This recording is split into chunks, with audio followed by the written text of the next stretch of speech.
So now what do I do? Well, I guess there's only one thing. There's something I'd like to know. Are you real? Can you feel? Hi friends, I'm Prairie Vintage. My name's Linda. I'm an energy intuitive reader here on YouTube. I use spirits, my intuition, the tarot to communicate energies to you guys. Fabulous viewers. If you guys are new to this channel, welcome. If you guys are returning, welcome, welcome. I'm so glad you guys found me and that you guys are here. You guys are all very safe and welcome in this space with me today. I'm so blessed. Today's reading, we're going to be taking a look at the person on your mind and how you see them or how you understand them to be versus how they really are. Okay, so the objective look at the person on your mind versus your own perception. So this could be triggering for sure, okay? Or this could be uplifting and enlightening. I don't know what we're going to see, but it could be that we're seeing people quite objectively. It could be we're seeing people through a twisted lens. I don't know, okay? So keep it open, although you should resonate with how you see this person so that you know that it's your pile. I'm going to go through the decks we'll be using, and then we'll pull three spirits, three options for the pick a card so that you know whichever pile you're sort of pulled to, okay? And sometimes we tap into our own energy and things could come reversed or flipped, okay? I can't control that. So I'm just reading energy. If that's the case, you can check out another pile, see if the person you came here about is in another pile, but if not, then maybe this reading is not for you, okay? Readings come through for those people who are needing to hear what pulls through. So we'll be using the wild unknown archetypes for the picks, and for the decks we'll be using. I'll put a link here to the tarot deck flip throughs and the oracle card flip throughs for those of you guys interested in these decks. We'll be using the Enneagram oracles, the spiritual oracle, the love oracle, and the general oracle for this deck here, okay? Which I absolutely love, by the way.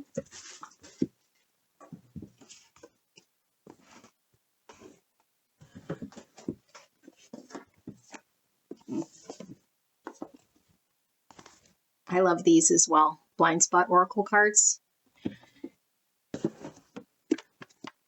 Well, I love all my decks, but some definitely stand out.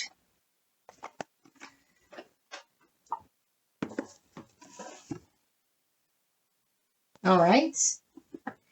So we'll pull these for you guys. For the collective that's tapped into this reading, spirit, can we pull three piles in regards to the person on their minds, how the collective is viewing, seeing that person on their mind versus the objective truth? Okay, so we have your three cards. I'm going to move this out of our way. If at any point you're drawn to these, you can select from the timestamp down below.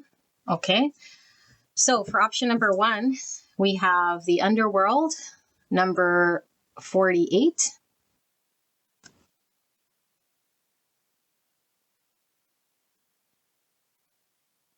Okay. Option number two, we have 52 with the tier.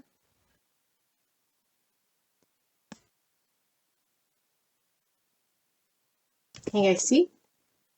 Yes. Okay. And then option number three, we have number 68 with the mirror. I don't know why I'm shaking so much. Cup of coffee this morning.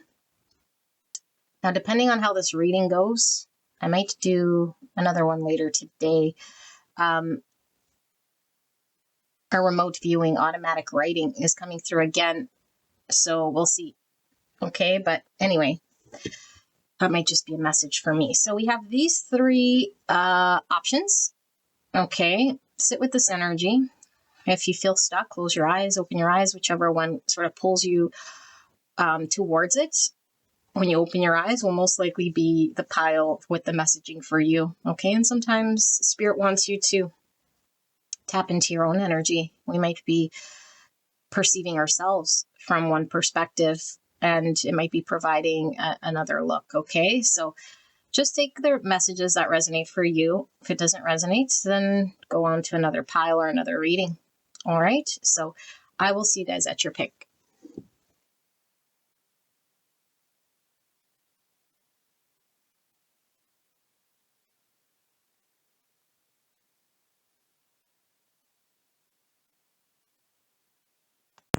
Hello, pile number 1. You guys picked the Underworld, card number 48.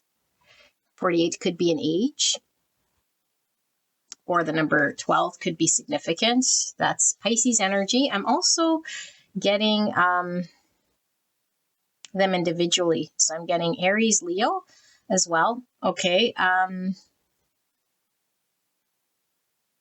What is that, Spirit? Sorry, so a message is coming through here. March 8th, August 4th could be important. That's coming through. Okay, so we're looking at the person on your mind, and we're taking a look at how you observe or perceive this person versus the objective truth of how this person actually is. Okay, this could be yourself. Okay, the way you're kind of seeing yourself versus how you actually are. This could be the person you came here about. Okay, I don't know how it comes through, but if it's not what you're wanting to see, just go to another pile. I can't help how it comes through. I have pre-shuffled oracle cards. I've not looked at these. Okay, we'll tap into these together, and it's going to be all laid out, and I trust that Spirit's going to show us how you see them versus how they actually are in this one sort of pile. I don't have tarot here. I mean, I have it, but I haven't pulled any decks, so if we do need it, I will grab it, but I'm hoping that we see everything we need to see here. Okay, so beautiful angels, let's get started with this reading. So we have 27, or the number 9, the frequency of fertility. The frequency of fertility invites, oh my goodness, it's dark in here, isn't it? Can you guys see? It's a little bit dark in here. I'm going to turn the lights on. Hold on one second. Okay. Sorry, there's like fur flying around here. Wow. Lots of distractions. Maybe this person has some form of ADD, ADHD.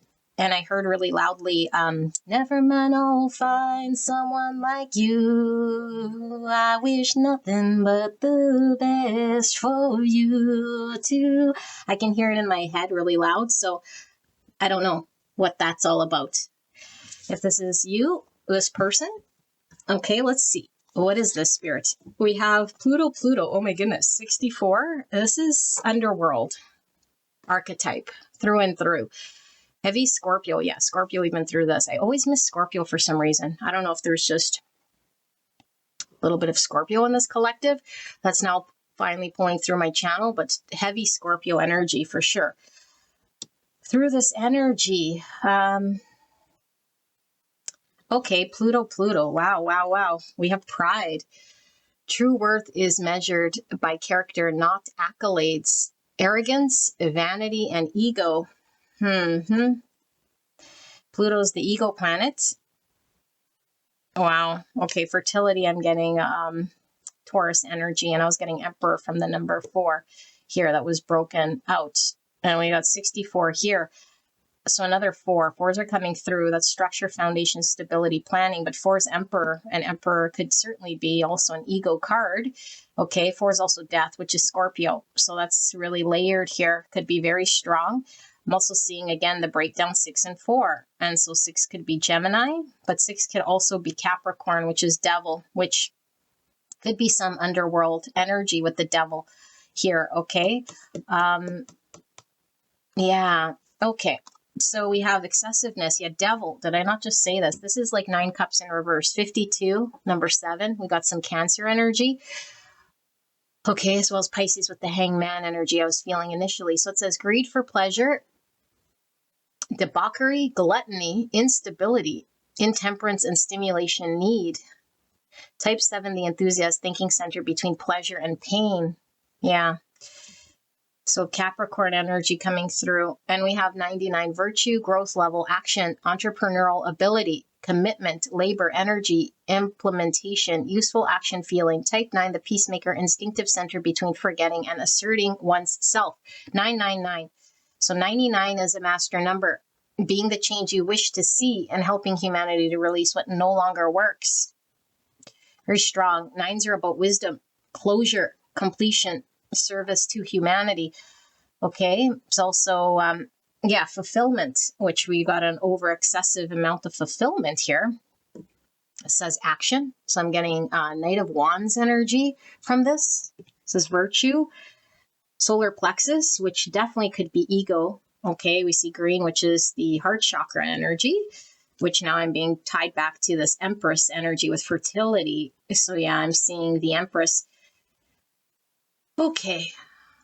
This is very fascinating. Look at another master number, you guys, 9933.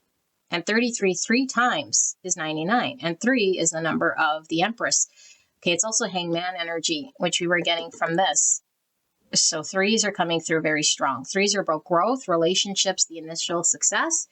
3s are creativity, joy, communication, self-expression, groups, fun. Okay, so defense mechanism. 33 is about reproduction, joy and harmony. So it says projection, expulsion from yourself, external reproach, shifting, victimization, externalization, external attribution. Type 6, the loyalist, thinking center between mistrust and trust. The 6, which we were getting from here, is really prominent here. Okay, so that was lovers, devil energy. So getting a 9 from the 27, and we were getting 9s here. So 3s, I don't know, numbers are really significant through this with the numerology, okay? So 9s and 3s and 4s, yeah, are really sort of coming through. And we do see a 7 here as well. Let's see. So we see 32. Or the number 5, relationship, skill, ego level, explanation, understanding, clarification, learning, advisor, reasoning, and information. Type 5, the observer, thinking center between interior and exterior. I'm getting the blue ray, which is throat chakra, which we were feeling through communication, one of these. I don't know which one was giving me communication. Grander expression of ourselves. It could definitely be this one. The frequency of fertility invites us to be more open, more courageous, more creative. Yeah, that's all those 3s coming through. And more joyful than we were before. It activates the potential for something beautiful to grow from our consciousness into a new and grander expression of ourselves. Wow. But I was feeling something about communication, and I don't know where it pulled. I was just feeling it. Okay, well, yeah, look, more blue, communication. 104, healthy love, growth level, selfless love, feeling the love, love of sharing, intimate love, loving deeply, embodied love, committed love. Type 5, the observer, thinking center between interior and exterior. So I'm feeling some Sagittarius and some Taurus energy. Okay. We have the buffalo earth energy, Virgo, Taurus, Capricorn. So Capricorn, Taurus coming through this reading, very heavy. I'm not feeling a whole lot of Virgo yet at all, actually, but doesn't mean it's not here. Mostly the Taurus and the Capricorn through this earth, okay? And then, like I said, the Scorpio, some Leo, some Gemini. We do have 9s, which could be Virgo energy, but I'm not necessarily feeling it through these 9s. I'm more feeling this Cancer energy through these 9s, okay?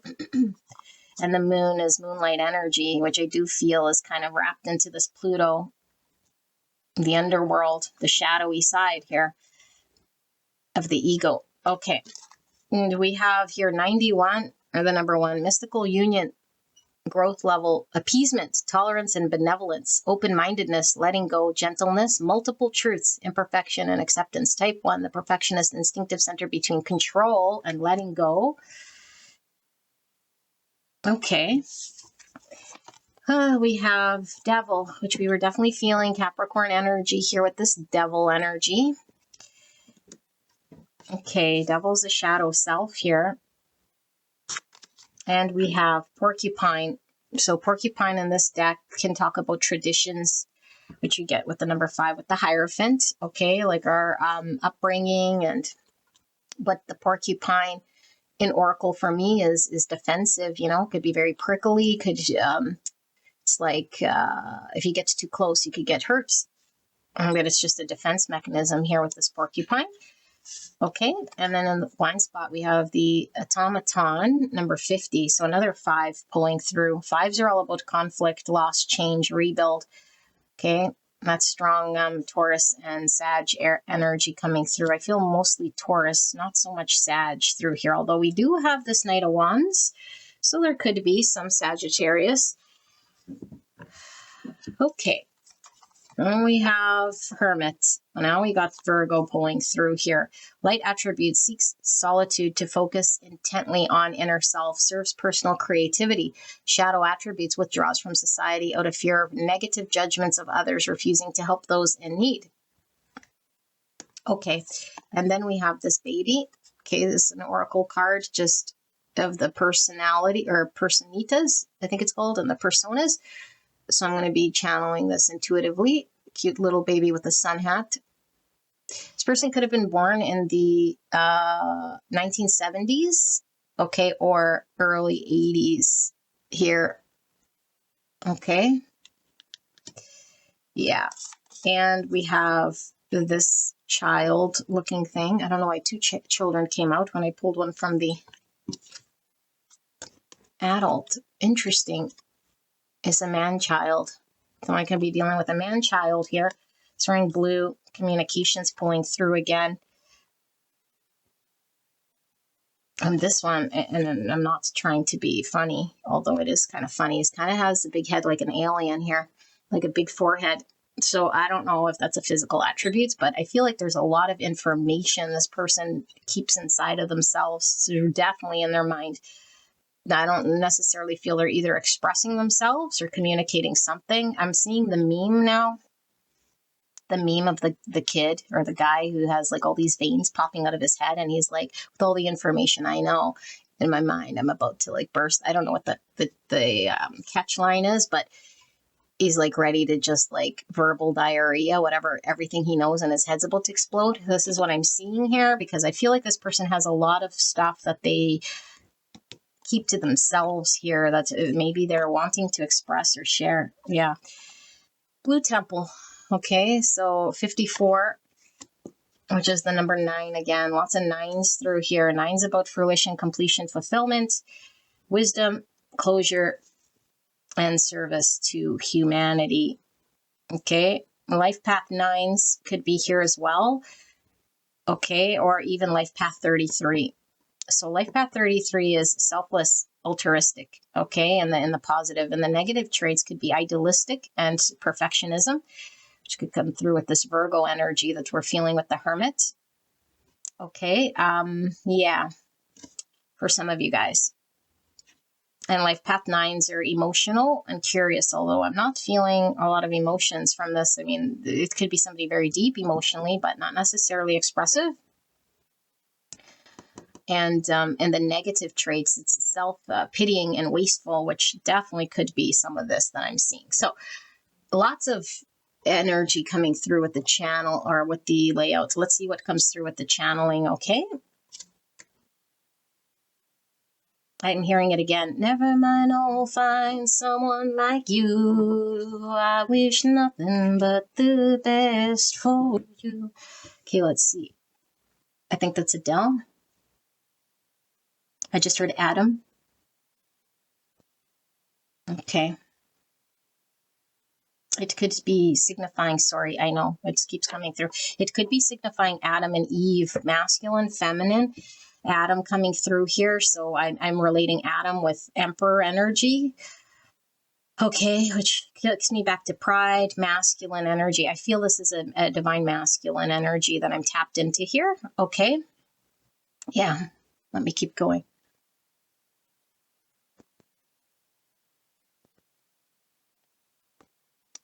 Keep hearing it, you guys, the song.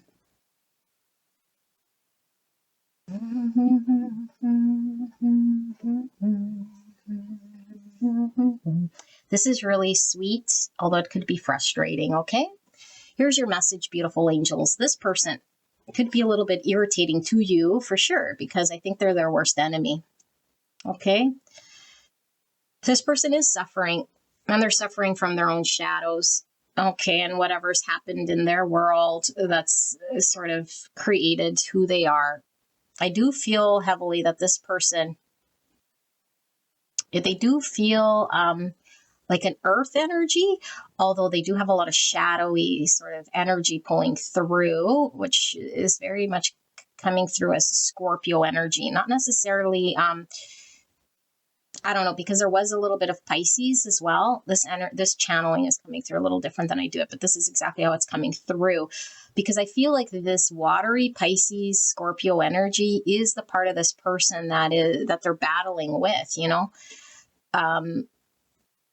And so I think that they present themselves maybe more earthy. And then there's this watery scorpionic sort of energy or Piscean energy that's sort of unseen but felt very deeply, you know, like as an observer of this person. And so I think you see this person as someone who is kind of withdrawn and defensive, maybe a little destructive. This person could definitely have vices, over partying, over drinking, or just like overdo things, you know, like not know when to stop in some way, but it's like physically maybe damaging or harmful to them in some way over the long run, you know. Maybe they're like overly in a world of video games, which sometimes comes through here, or just like patterns, distractions. You know, they seem a little unstable in that world, but there's something very stable about them at the same time, because I do feel like this person is like pretty, with all the fours we were picking up, they're quite, I don't want to use the word stable because it seems like they're unstable dealing with all of the shadow, but there is something very consistent about this person, because maybe they're very much in that world for quite some time. It's like, you know what to expect from this person, you know? And so you're seeing this person as, okay, there's positives. And I do feel like this person's fairly authentic. And I do feel like you see them as somebody who is fairly solid. Like you wouldn't see this person doing something that would be, manipulative or destructive to you in a way to harm you, you know, but you see this person as someone who is needing to heal something very deep here within themselves. And you might see that this person has a big ego about them, but this ego comes through as like their view of themselves.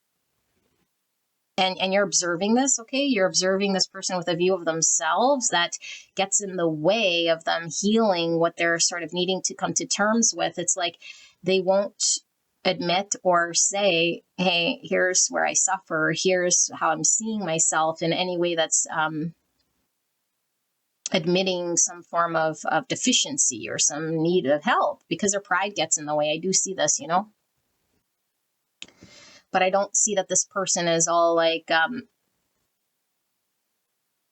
flashy by any means, but I do feel like this person could certainly start to show a side of themselves to cover up this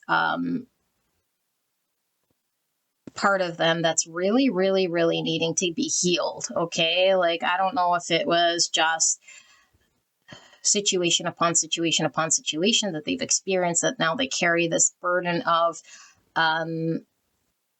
hurts that they're really having to sit with and do shadow work and understand. But rather than this, they're covering this up. And I feel this is what you see. And in the interim, it's like they kind of shut you out in some way.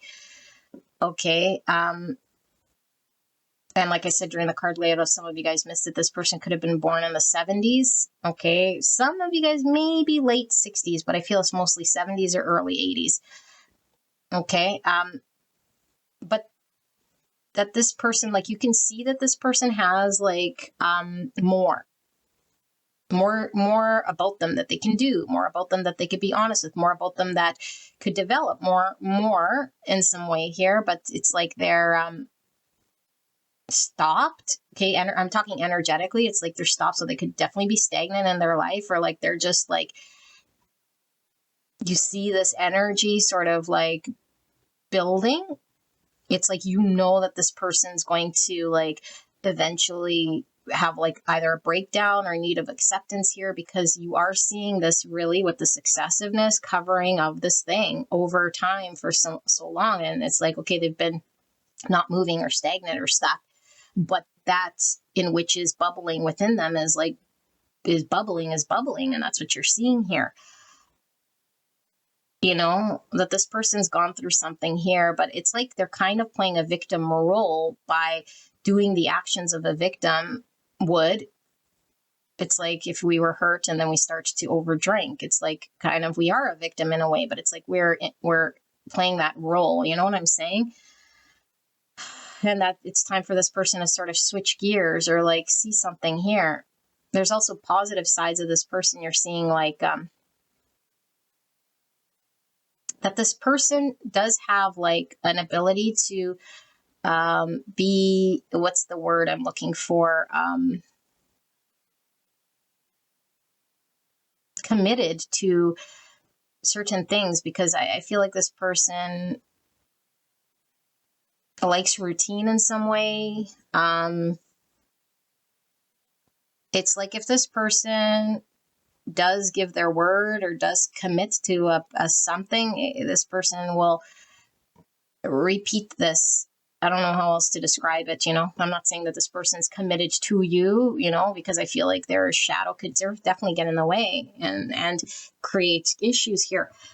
But I do feel like this person has something that is sort of, I don't even want to use the word reliable, because it seems almost like an oxymoron. And maybe this is how you see them. It's like, I see the part that can commit, it is reliable and could be consistent and stable in some way, but they're also very unstable. And they're also very much, because the trauma comes through and grabs them, that could divert them in a way here that's makes it someone that, you know, they would choose this, or that it's not even a choice. It's almost like they're pulled into the underworld without any conscious choice of their own. And so you can't rely on someone that has this addiction or this behavior or this pattern, because if they're pulled into the underworld, it's like, well, how could I ever, you know, ask this person or trust this person to be anything other than that? Because even for themselves, they can't sort of be there for themselves because of this pulling in the underworld of drinking or partying or whatever this world is, excessiveness.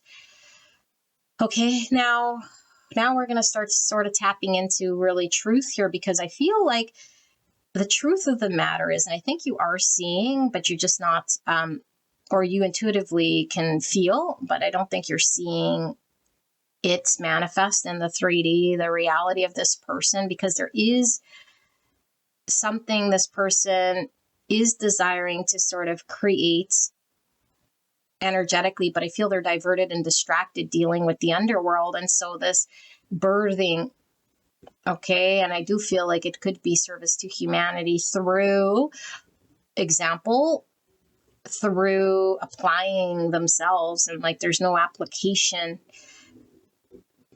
And I do feel like this person kind of wants there to be an understanding between you and them, which I feel might be the thing that you're not really seeing or understanding. It's like this person does want you to know. This is coming in through like what they want you to know in a way here, because I feel like this person has withheld information or has a difficult time communicating with all this blue to you the truth, because it's almost like, yeah, I'm getting this, like, if somebody says something, the most common thing you would say to the person is like, prove it, or actions speak louder than words, or proof's in the pudding. And if that's not lining up, then it's not true or false. But in the same time, it's like, it is true. Okay. And what is this true? This true is that this person does have like a selfless type love here. for you. And now I can know why I was singing that's never mind, I'll find someone like you, but I'm getting it more like never mind that I can never find someone like you. And that it's like, yeah, like, I wish nothing but the best for you from a genuine place, because I feel like this person feels they can't get there. And you're as good as it gets in their world. And it's like, because I have this thing, this problem, this addiction, this vice, this unhealthy way of being. And at first I was really distracted. Like I said, my mind was kind of going everywhere. It kind of felt like an ADHD, and it could be under the influence or just I can't grab a thought. Again, it's like, but this person's in their mind. And so they're in their head, sort of floating in this world. And it's like needing to come out and get grounded into the real world here in some way. So I do feel there's like an isolated energy of this person to be withheld, removed. They could be, what's it called? Like a homebody or introvert, although just because they're introverted by nature, see this duality I see with this person, they might still go out with a lot of people or have a lot of people around them. But it doesn't mean that they're not introverted. By nature, I think the introversion here, if that's even a word, is this part of them that they feel is who they are in some way that hasn't been healed, and so people can't get close. So this is really giving me like a 3 cups type energy that can't get 2 cups, okay, because of the fact that in order for them to be emotionally open and be able to invest with their cup towards another person, they would have to resolve this porcupine energy where they don't let people sort of come close because this part they're not wanting or that maybe they're not proud of, you know. And I do feel like there is an energy here of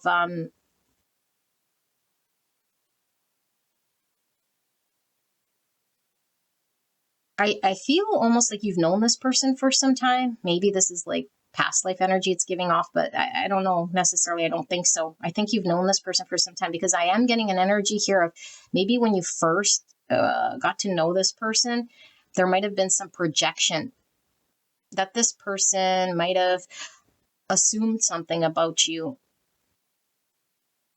that was not necessarily true. And it would have come from this shadowy side. And now that this person maybe knows you or bonded with you in some way or seen the truth of you, it's like this shadowy side's been more evident to this person, that it was a them sort of issue, more apparent to them, because I think you proved them wrong in some way, because the projection here was like seeing you maybe as how most people are with them, you know, which don't really sort of mirror this part. Although I do feel that they know that they had some sort of shadowy side, but this shadowy side could have been justified in their world in some way, or manageable, or just sort of getting by because of their pride. And so their pride has always been in place here. And so when they engaged with you, it's like the pride wouldn't let them really be honest with the thing of them that gets in the way here. But they have no choice but to acknowledge that whatever the issue is more them than relationship, you know. Because I think previous to you or this person sort of involving themselves or seeing you or finally like holding up a mirror to themselves, some of you guys might be pulled to pile 3, because that's the mirror, I think. Although I never did pile 3, it is coming through here. But it's like the mirror here held to this person was like they knew some actions of theirs was like shady, shoddy, devilly, whatever you want to call it. But there was like excuse and reason, and like it was sort of not seeing the depth of the pain or whatever because the pride. And so you come in the picture, it's like still the pride in the way. But I think through the dynamic, it's like, whoa, like now I really see that I'm more shadowy than I thought. And pile 1 isn't just like, I don't know how I expected them to be here. And now I'm hearing it again. never mind, I'll find someone like you. And I feel this letting go. And so I don't know if you had to sort of detach or move on or create space between you and this person, or maybe you're defensive now because of this person's devilly ways. But I feel you guys kind of going separate ways in some way, or at least this person being too heavy to carry and too difficult to point in different direction. And again, you can't point anyone in a different direction, but it's almost like this person is too stuck and too heavy and too focused on the thing that's challenging here, that doesn't allow them to move in a healthier direction. And I do feel like you might be defensive. Yeah. And so I don't know if you were wanting that in which you sensed here, because like I was saying, like you sense some form of reliability within this person's nature. Or maybe there was a need for further commitment, or them to apply themselves, or to show the proof in the pudding, like don't just be, like do, in some way here. And that this person is like, actually, the truth of the matter is that they were learning. Okay. They were learning. Now, whether they were doing is another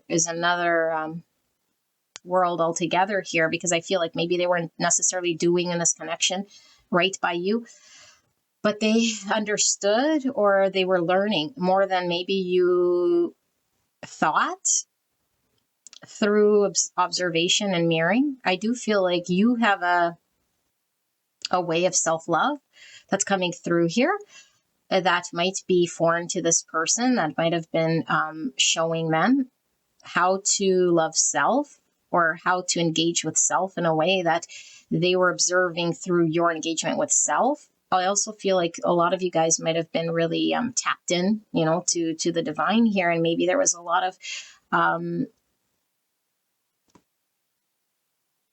understanding that came to you through the divine, or through telepathy, or I don't know, through another source of knowing that this person, I don't know if you'd communicate this. This is a weird message, not for all, but definitely coming through. It's like you just knew, and maybe it's like, how do you just know me, or you just understood? It's like you understand this underworld, although you might have not necessarily have had the same shadows or the same traumas, but it's like you understood how to navigate this underworld, or you understood, like more than just you understanding that this person had challenge and struggle and made some acceptance or something like this for them, or some understanding of them in that energy. But you yourself, this is really strong, you yourself can navigate and figure out how to walk the maze of this underworld, because you have some connection to the divine, or through experience, that makes you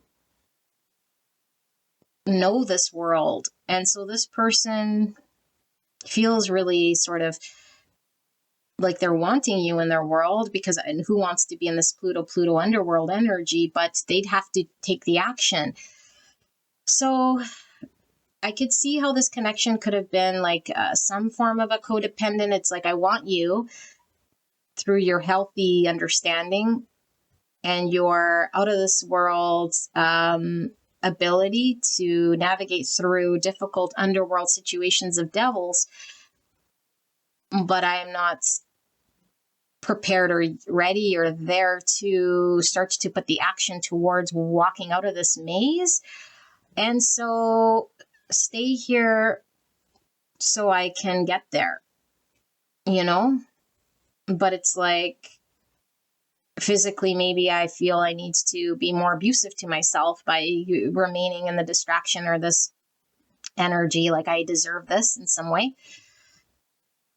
But the fact that we have pride in the shadow, and not like shame or fear or pain or control, it's like right now, okay. What I'm hearing from spirits, this is so layered. Hopefully I'm doing this justice. Right now, right now, okay? Again, on the timeline, I don't know, right now with your person, whatever, like the energetic place in which you're at, whether you're coming into this or whatever, it is shifted, because I do feel like you've known this person for some time, or at least this energy shift I do see in this person. And I think back when this shadowy underworld started, I feel, or these destructive devilly ways, I feel like we wouldn't have been seeing pride here. We would be seeing shame, fear, guilt, control, maybe a lack of, I don't know, something that was creating this. But now we see pride, which is actually really good. Okay, well, pride's not good when it's in the ego, which is where it is. But why I'm saying it's good is because it's a level up. And I'm going to bring these out again. Okay, these are the chakras. And so I don't know why I'm putting them all the way to the right, but I just want to explain this, why I'm saying it's good.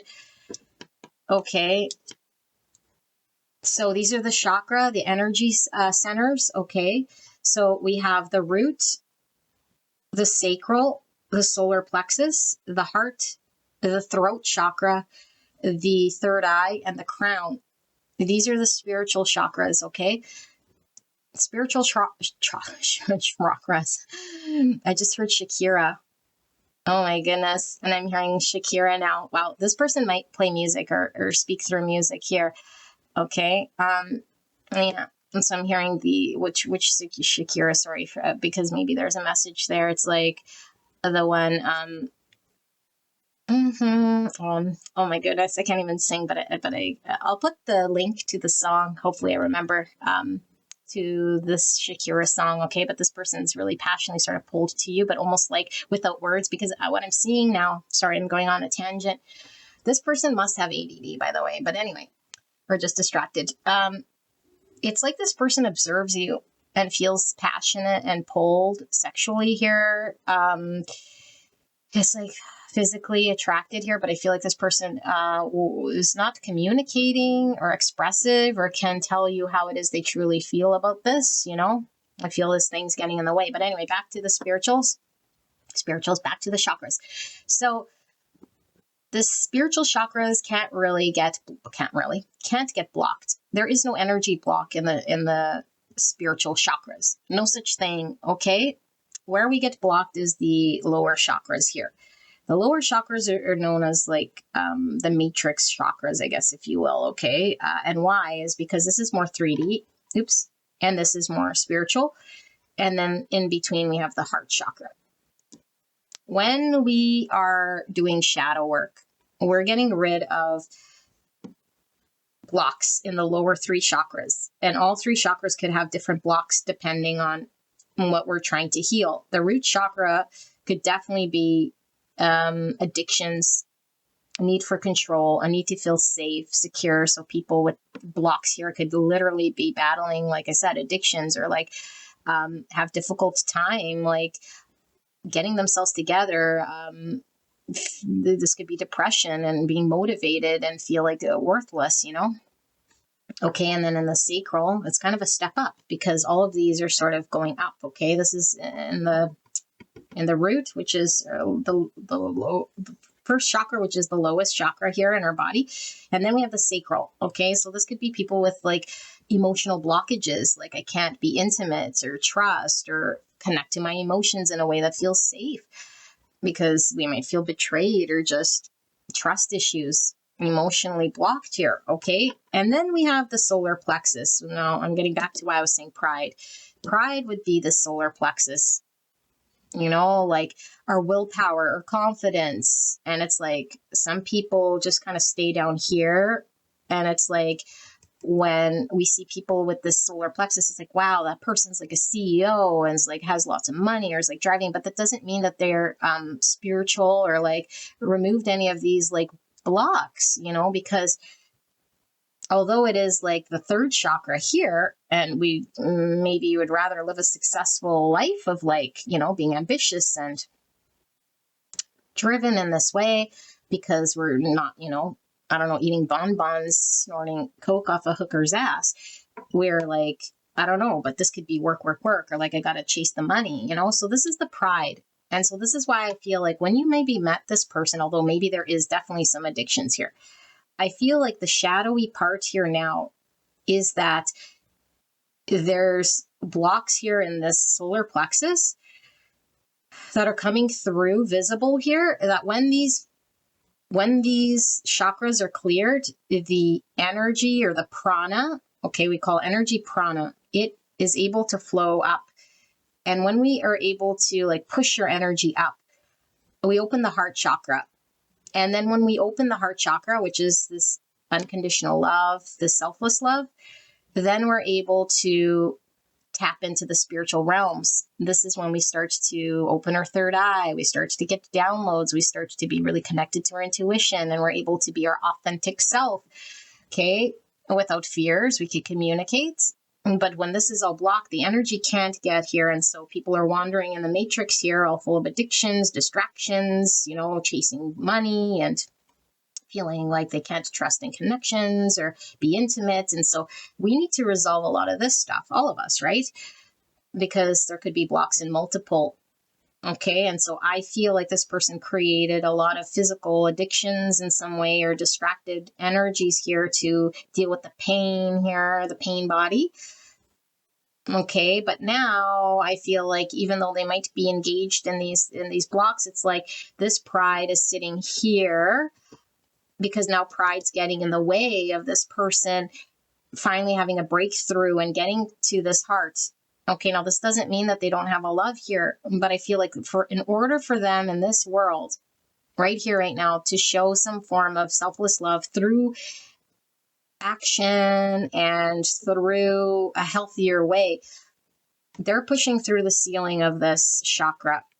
They might still have blocks here.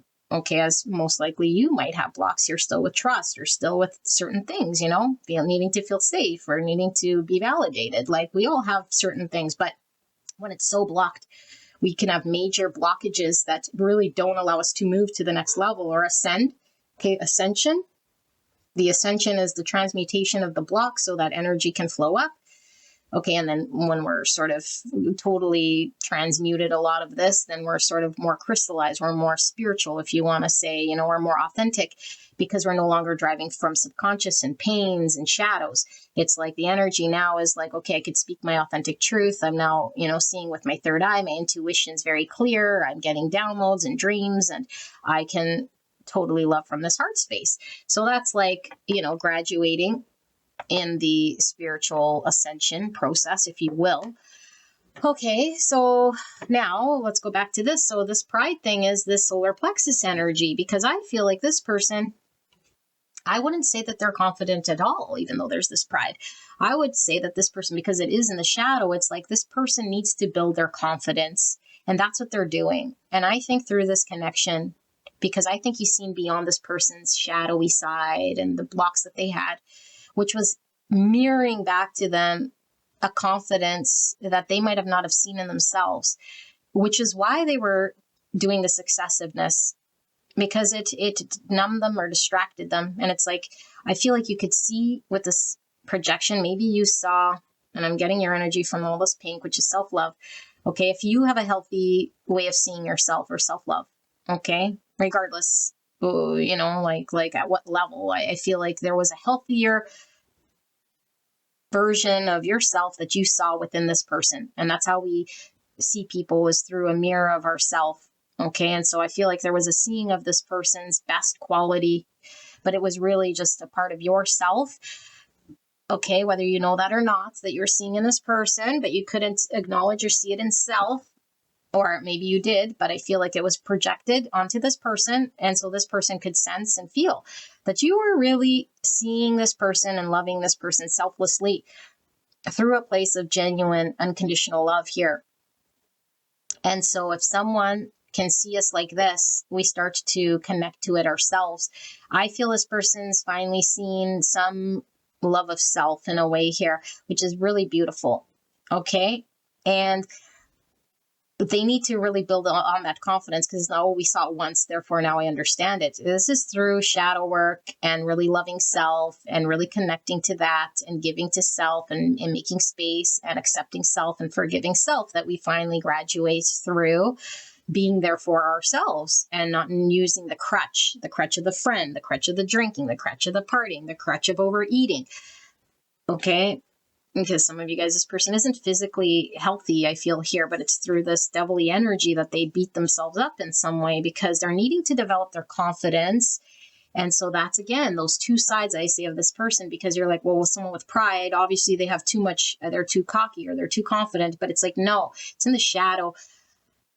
Because this person is, wow, I'm really channeling this person's, like, there's so much that's coming through, but I feel like for this person's pride to be in the shadow, this person doesn't know a healthy way to connect to confidence, self-love. And so they need to develop this sort of pride energy in a way to level up. And it's kind of giving me like the spiritual analogy of, when people sort of get all on affirmations and the law of attraction and they're really in that spiritual bubble, and there's nothing wrong with it.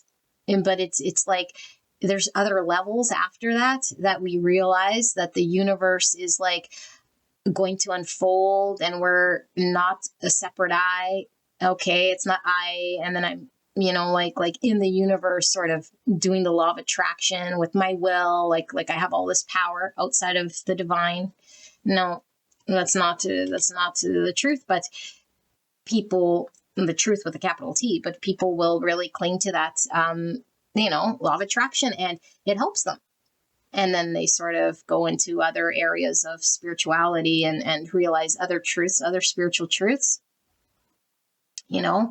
but it's like we go from the corporate world or whatever to being like, okay, law of attraction and getting more into this world through that doorway. This is what I'm seeing here. This doorway is this person's confidence. I feel this person's confidence might have been really shot here, okay, because of, again, some experience, some way of them seeing themselves, some hurt, some shame, potentially fears, guilt, control, whatever it was that's creating suffering in this person's world, that created bad habits. And these bad habits, patterns, unhealthy ways of seeing self and thinking has created this person the way that they are. Okay, and so now this person might have lost a zest for ambition or doing things for themselves. It's like, is it even worth it? And they might have gave up on themselves. Okay, and now here you come here showing this person and mirroring this person. And I feel like this person might have not have treated you very well, because I feel like there was a lot of blaming you or pointing at you or like doing something to you. Okay, now no one can do anything to you, but doing something to you as in, yeah, like even look at this. Oh my goodness. This person's pointing this way and it says projection, and that person is pointing that way. Okay, let me see. Can you see this? So I think there was a blame game here, and maybe what you're not seeing as well. Okay, you don't got to take messages that aren't for you. I do feel there was maybe a projection here. Oh, there was definitely a projection here, but I feel like you have more skin in the game. And I'm not trying to victim you, okay, or victim you, blame you, whatever.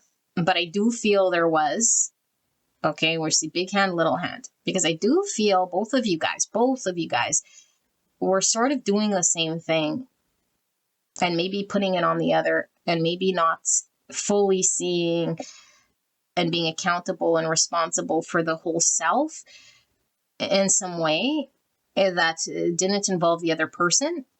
So removing ourselves, and even though, yes, we are one, but removing ourselves in our own action and our own projections and our own perceptions and our own traumas, and only seeing it that as isolated, because I do feel like there was a lot of, yeah, but they did this, and if they didn't do that, and if they said this, and if they did, and this created this defensiveness or this letting go-ness. And we have multiple truths, because I do feel both of you guys are actually honest in some way to the capacity in which you can be honest with the selfless love. And there is intimate, deep love between the two of you guys. Okay, but it was coming through the shadow body or the pain body and with projection. And so we were only seeing in the 3D world what this person was doing that was destructive, which is true for sure. But there's more truths beneath that shadow that we might have not have been like we could feel it, but it's like, well, but this person, that's just potential, and they're just showing to be addicted to their unhealthy ways, and then kind of close that door, and be like, it is what it is. In a way it is, because in 3D, that's how they're acting for sure. But there's more, as we know, multiple truths, different things here, okay? And so we need to know when we're being defensive, how are we projecting what it is that maybe we're not seeing within this person that could be being developed or being sort of nurtured in a way here within them, that they're nursing back to health, because I do feel there's like a graduation or nursing this thing that's been very shadowy to them. And so there has been slow progress here. I do feel like this person might really want to please you, and they certainly want to be a better person. But I feel like there is a driver and a motivator here to be more. And it's through your love and through your mirror. I want to be more. I want to show you I'm more. I want to show me I'm more, because I want to feel more. I want to feel whole. I want to feel worthy. I want to feel good enough. I think there was, like what I was saying here. Remember I was saying there was like control or whatever, or shame. I feel there's shame and a lack of self-love and worthiness, self-esteem issue. And I think through your love, this person felt more confident and could see themselves through the eyes of love, which is beautiful. It's making me feel teary here, okay? Because I feel this person might have felt unworthy of love. And now look, we have this looking kind of very similar, one sitting one way, one sitting another. Again, this person's really giving me these two sort of worlds. I feel like this person has had time to reflect and think, and through getting to know you, to really sort of sit in the underworld, to really sort of be honest with themselves, to see this thing differently. Now, this doesn't mean they're fully healed or fully resolved this thing, but the first step is acknowledging this thing. And I feel like this person has sat with this energy of themselves that's created destruction or separation or something like this. I feel like this person does want to express a truth that hasn't been able to be fully expressed or shown or acted upon, and explain to you all of this, because I feel like even though you might sense, it's like it wasn't clear. They didn't clarify this, and it's like, oh man, like I could have barely understood it myself. And so they lived it, and now it's like, I really want pile one to understand the truth of this, but how do I put it into words? So I think there's a desire to be able to even fully understand it so they can explain it, because I feel like this person feels if they can explain it, then there would be sort of this reason and this justification as to why, because you might have an understanding that you're chalking up to, it's just this person didn't want to, or couldn't, or didn't, or for whatever reason. It's like, no, I couldn't because whatever their explanation is here, is sort of a something that they were needing to do. And it's like, I wanted to be this version of me, or I in my mind's eye is like, I assumed that there's a version of me that you were needing because it was given off of you energetically. And this version would be this perfect version of me, or like, you need someone perfect, or like this image I have. And it's like, why even bother? I can't strive. I can't aim. I can't even, And so I feel like this person wants to be that. And like, they want to give birth to that sort of version of themselves. But I feel like there might be some habitual ways for sure with this automaton and this devil that's been built over time that doesn't just go away. When we have addictions and programs, it's like we got to break it. And so the first step would be obviously acknowledging this thing, And so if you are or have had challenges or are defensive or block this person out or something, or let them go, it's like through this pain or through this experience, I now sit with this thing, and I gotta be, like a little more insightful about it, rather than just distracting and making excuses and reasons why I must be like this. But I feel like that's through sadness and through pain. but there's like this spiritual level up in some way, because I feel like there's a lot of spiritual energy that comes through that's outside of the 3D world of what's actually going on, you know? And so I do feel like this person could definitely be underdeveloped when it comes to expressing emotions, and just underdeveloped, because I am getting kind of an immature energy of wherever this isn't like an immature person that I'm saying, like, you know, although they could have some ways of immature, but it feels it's underdeveloped. And it feels underdeveloped adult energy because it got stunted wherever they got hurt. And for some of these people, it could definitely be that this person could have come from a family of substance abuse here, okay, for some of you guys. But I feel like the underdevelopment here is in their ability to really connect to their emotions, express themselves healthily, and not sort of fall back on destructive ways of trying to numb themselves out from the pain. And I do feel this person wants to do good by you. And I do feel like this person has a very beautiful heart inside of themselves here, which I feel was sensed by you, you know. But if anything sort of poked around in this shadowy world, it could get quite ugly, because I feel this person would obviously, you know, be in an energy here that they've been nurturing for some time. But I don't know necessarily whether this person was very defensive. I feel like your energy is defensive.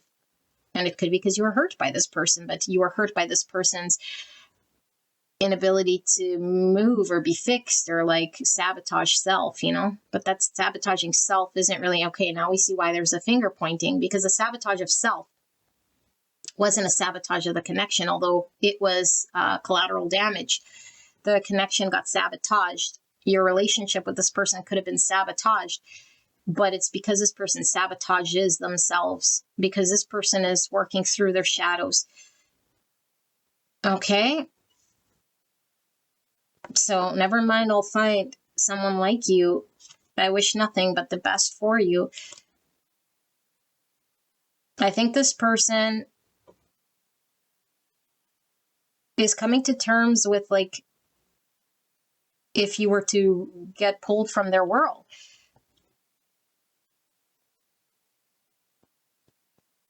And they're like,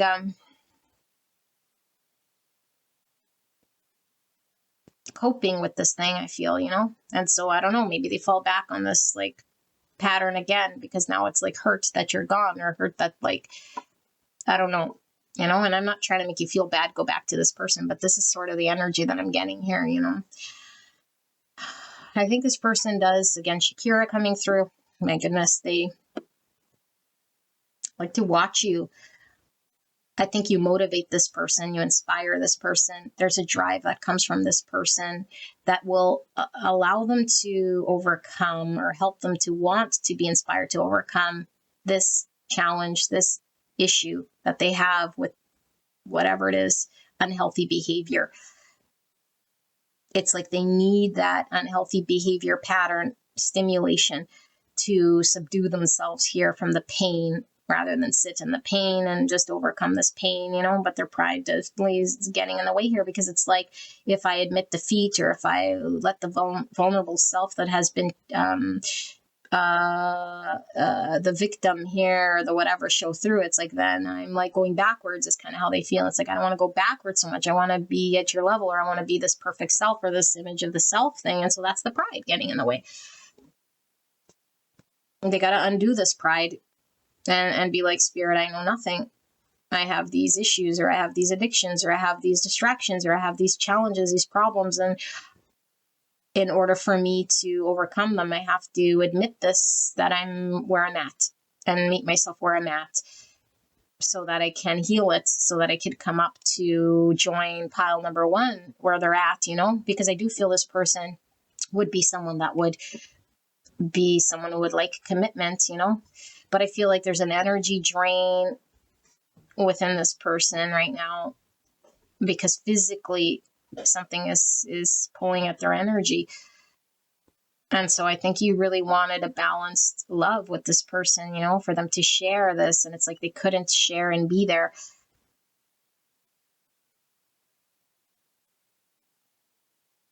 And maybe when you felt like this person would be there is like just to sort of do motions in some way, but they were not mentally, physically, maybe like able to be there for you, you know, because this thing really had a hold of them.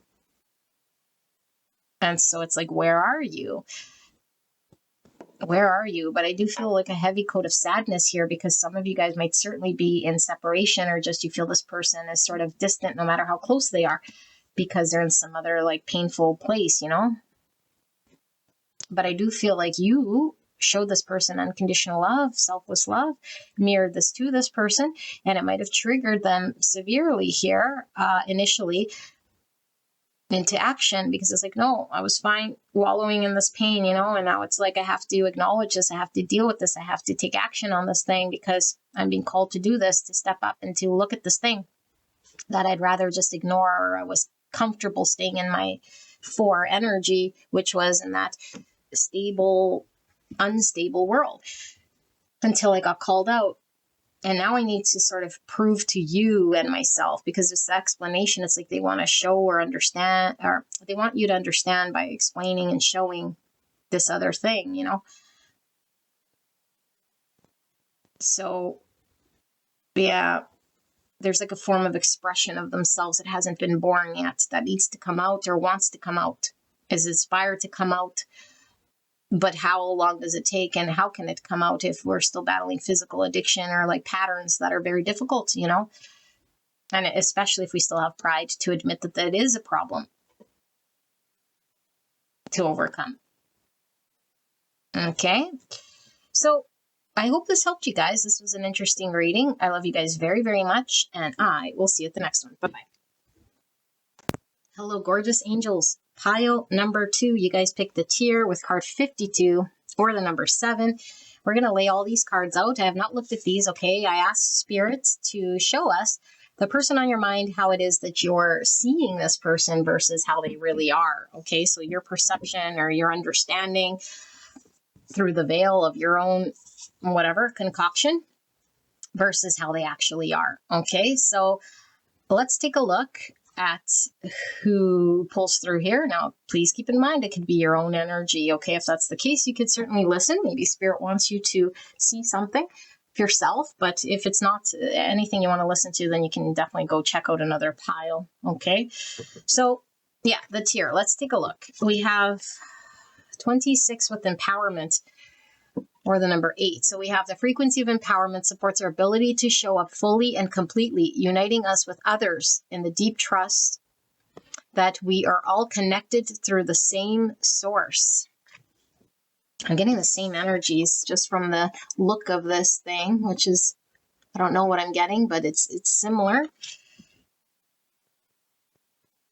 Okay. All right, so let's keep going here.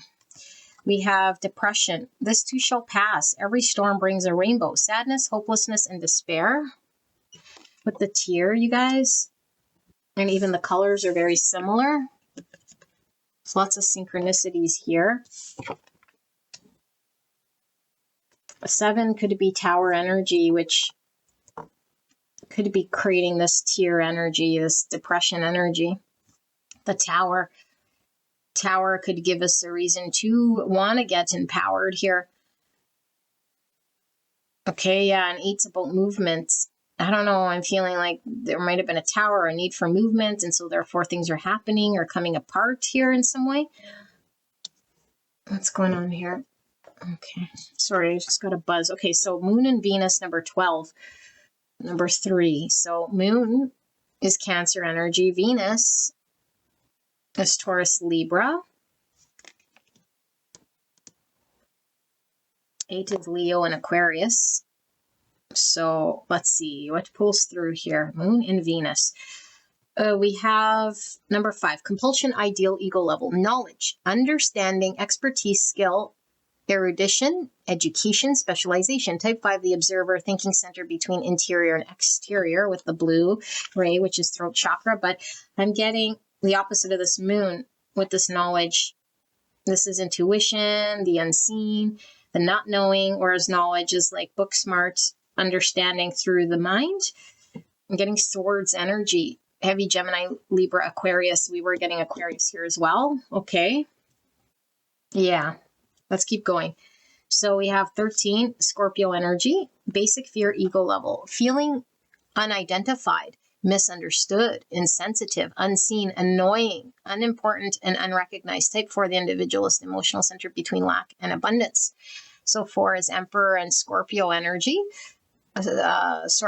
Aries and Scorpio, which is Emperor and Death energy. Okay, feeling unidentified. Okay.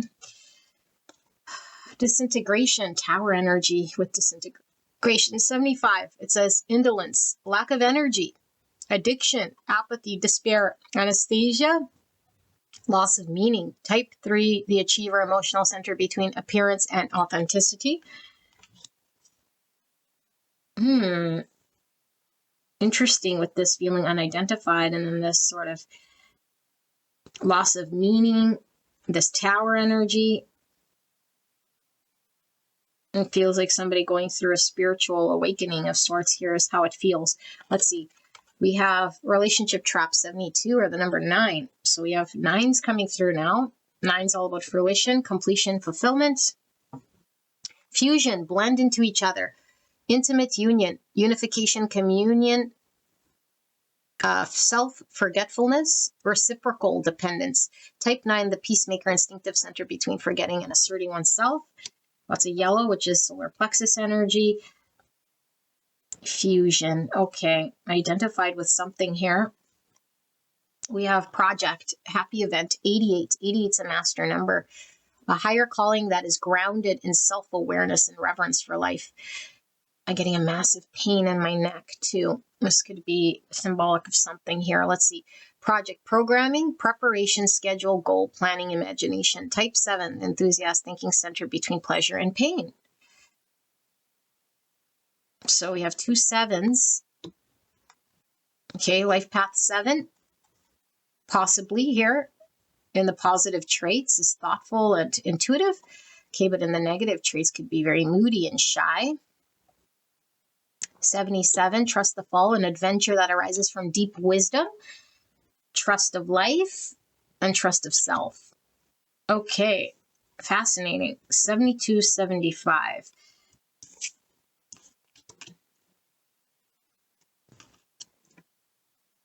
No, I don't feel that. I don't know why I did that. Deconstruction, we're going down. Okay, let's see. We're going down. Weird. Panther. Could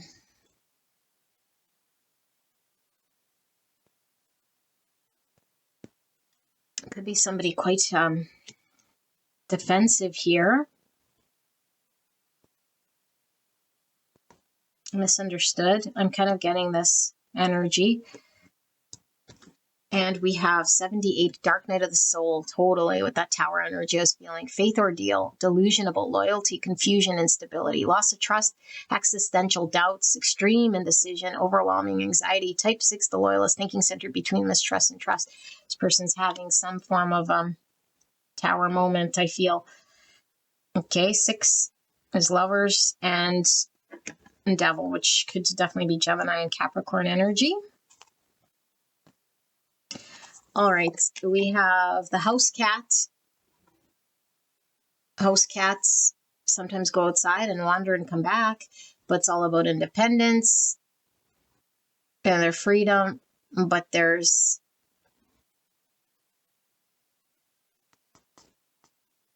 something about the environment as well that's pulling through here. Yeah, spider environment. So building something here. I'm seeing Scorpio energy again. Okay. That's a creative energy with the moon. Well, that's a watery energy, but I do feel a lot of air too. So We have means to an end attitude 74, or the number 11. Let's put that there. We have child, orphan, light attributes, independence based on learning to go it alone, conquering fear of surviving. Shadow attributes, feeling of abandonment that stifle maturation, seeking inappropriate surrogate families. Okay, and then we have the Virgin's milk. So some form of like an in denial of sorts here. Okay, number 40. And we have this child and this adult looking very similar. So a person could certainly have dark hair. Okay, I'll be reading these intuitively. Okay, let me put these over here and see what we get. I'm going to move these up, and we're going to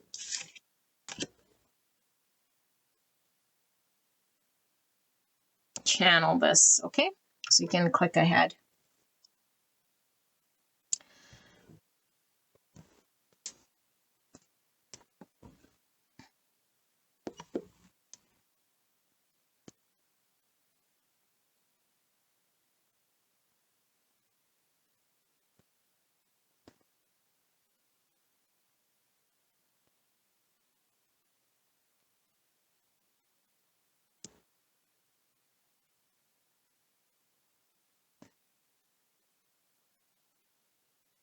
Okay, some of you guys, it could definitely be your own energy, okay? But I'm going to read as the person on your mind here,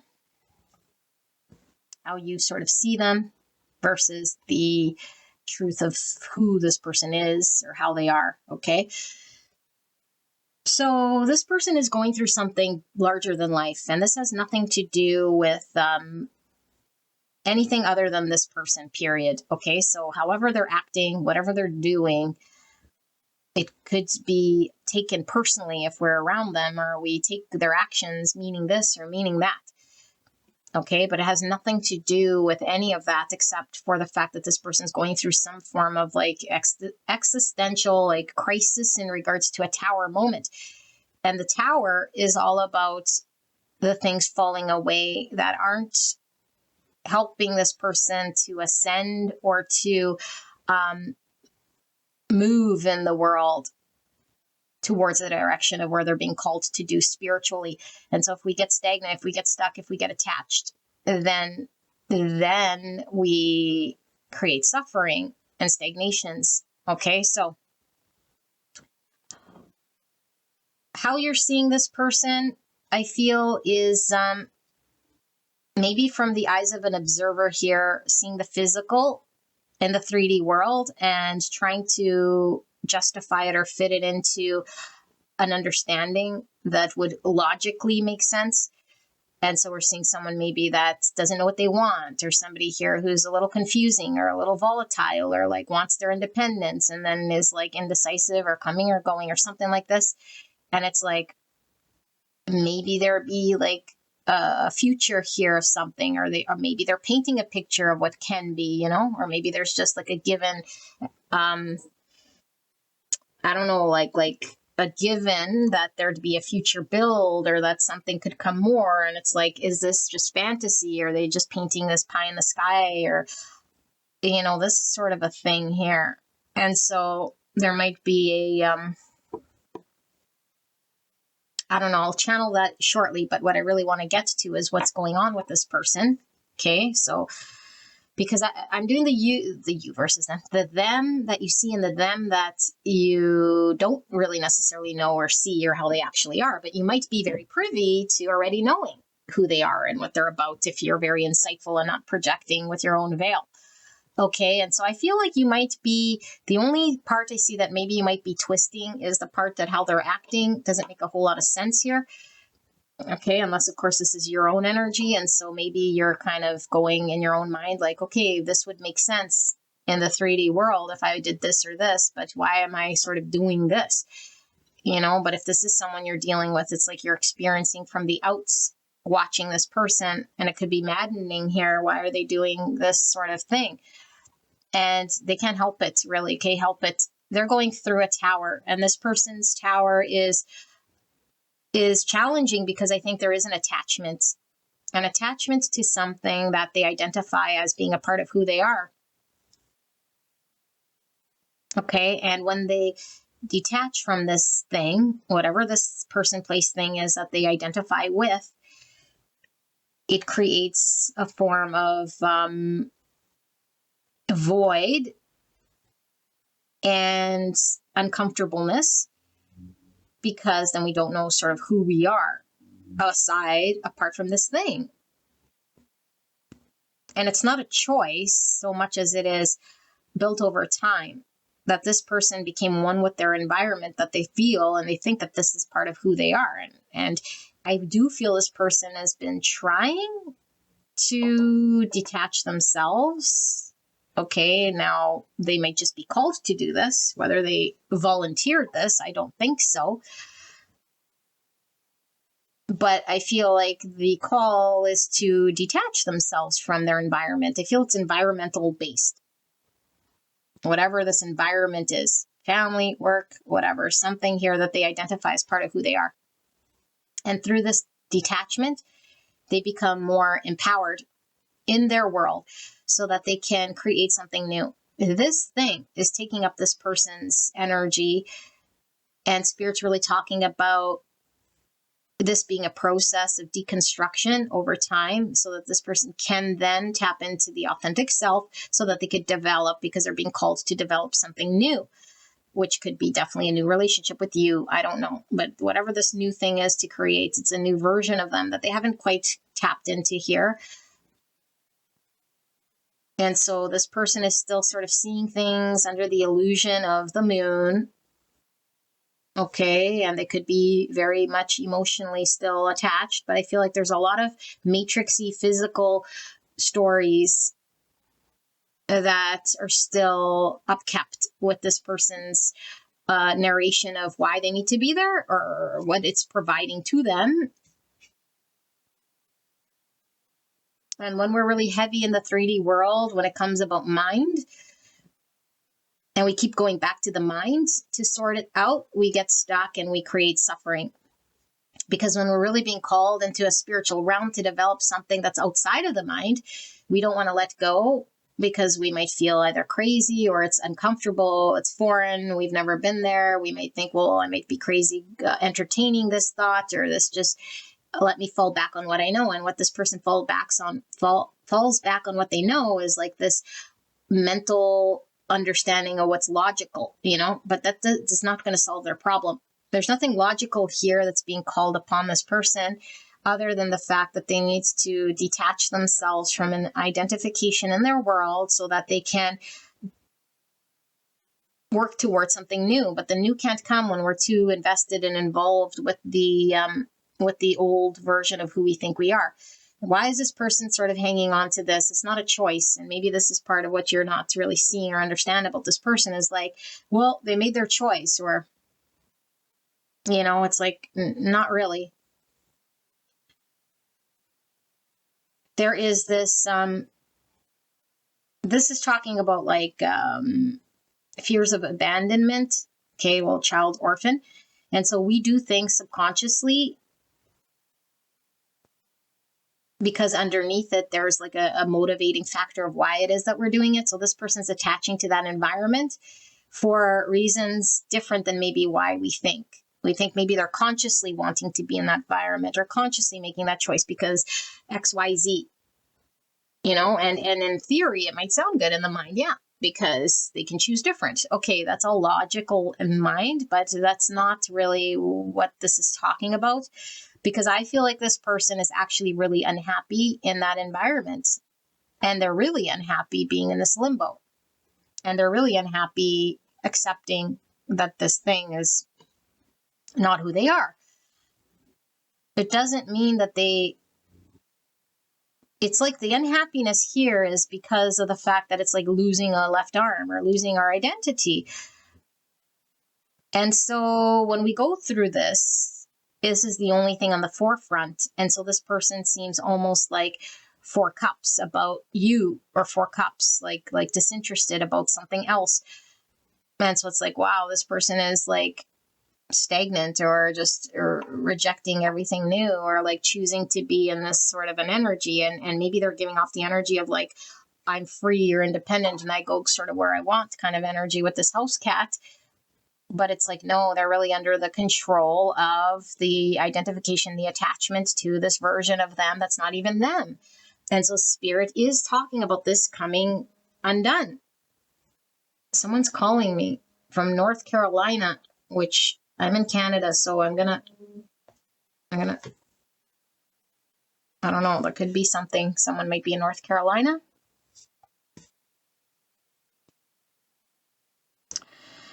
So this person, I feel, is defensive over their what they are being called to do. And it's not just towards you. And so maybe this is the part that we see. I feel like this person is just having to deal with this tower, this deconstruction of the false self. And this is what makes them seem almost like they can't cope or deal with anything different or new at this time. And it's kind of true, because as long as they're sort of wrapped up and interwoven in this sort of energy, then no, they can't. They have to do this groundwork in order to be successful. So there is this massive death transformation. I need to shift all of their thoughts and their stories and their ideas and how they identify.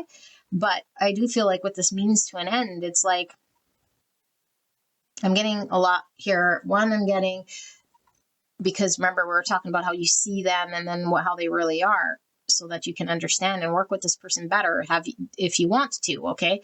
But this means to an end, I think, is sort of coming through as your energy as well as theirs. But your energy is like, again, like this sort of energy you're giving off, like they made their bed, now lie in it. It's their choice and that's what they chose. And it's like, yes and no, because they're not choosing this thing. This tower is happening. It has to undo this identification of a world that they really feel is who they are. They believe they're a unicorn.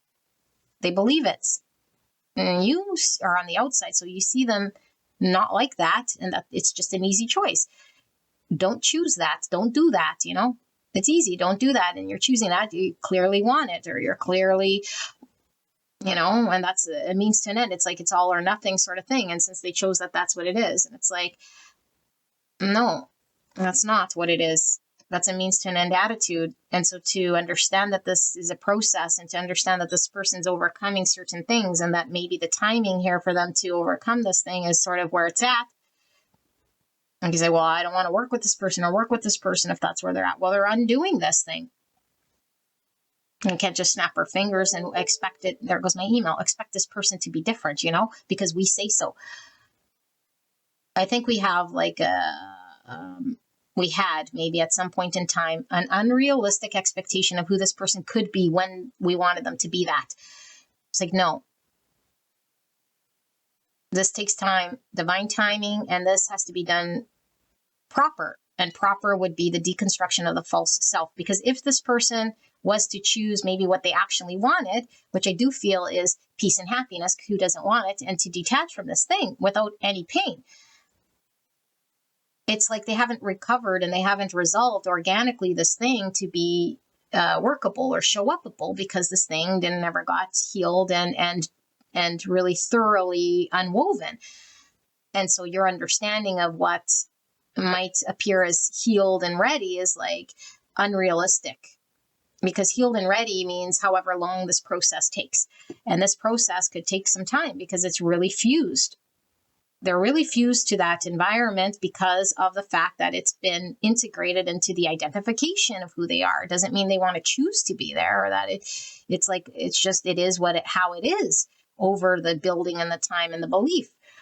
I really feel I am this thing, although they're not. And so the belief has to come undone. So there is a lot of sadness here that this person feels. Okay, but this means to an end when I was talking about coming from their energy, because I do feel like this person's energy is kind of seeing themselves as really identifying with this person, place, thing, relationship, whatever the thing is here, that's sort of not them. That is not them. And it's like, if they do anything outside of that, they're going to come undone, and their whole personality and their whole self is going to go down with it. It's like, if this falls, then that means I'm falling. It's like, no, that's a means to an end attitude. If that falls away, what comes out is the authentic self. Then you'll be empowered. But they're not seeing this. It's like the empowerment and the authentic self comes through when the false self and the thing that's holding them back is gone. Then they could build something, but they don't see it. And so it's like really focused on the what they got to let go of, and what the thing is that, you know, the thing that is making them feel not good is the thing that they're really focused on here.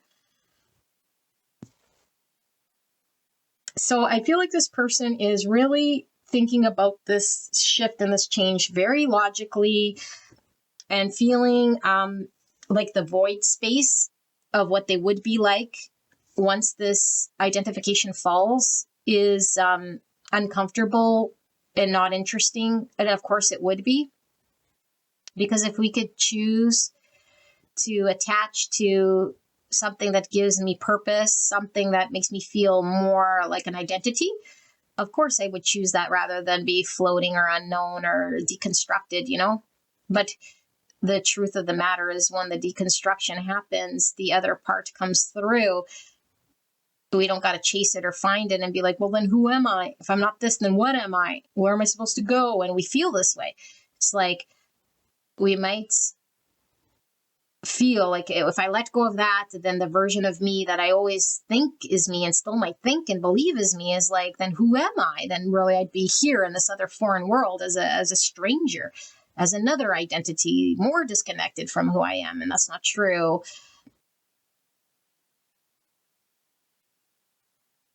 So I do feel like this person might seem like their loyalty sits elsewhere. They might also seem like, again, like this house cat and this, where was it? Extreme indecision. 1 minute they're here, 1 minute they're there.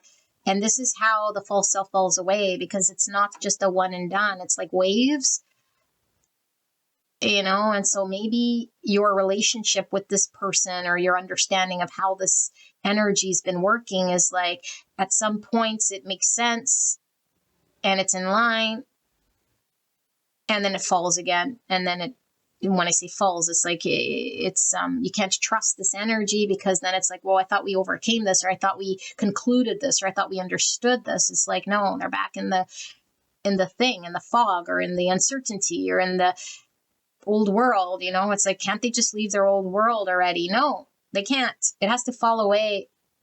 And this is how it falls away, in waves, through indecision, through doubt, not knowing. They're going through the moon. There's a lot of matrixy attachment here. Like I said, this person needs to find the strength within them to overcome this thing. And when there's a lot of feelings of like, feeling like I gotta, again, sit in the void, maybe feeling like I'd be abandoned, or I'd be left with nothing, or like my whole identity would fall with it. It's like, that's heavy. And now they got to deal with the extra layer here with this tear and this depression.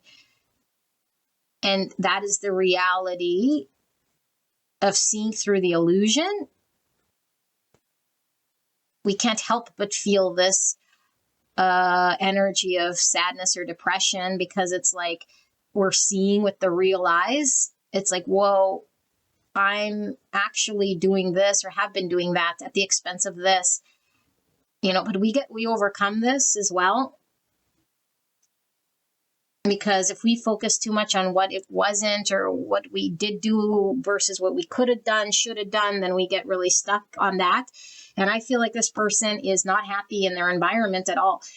And I'm getting the 4 cups and whatever, but there is a form of addiction. But the addiction here is the addiction to the story, the addiction to the identification, the addiction to that environment, that person. This is how it's always been. This is what I do.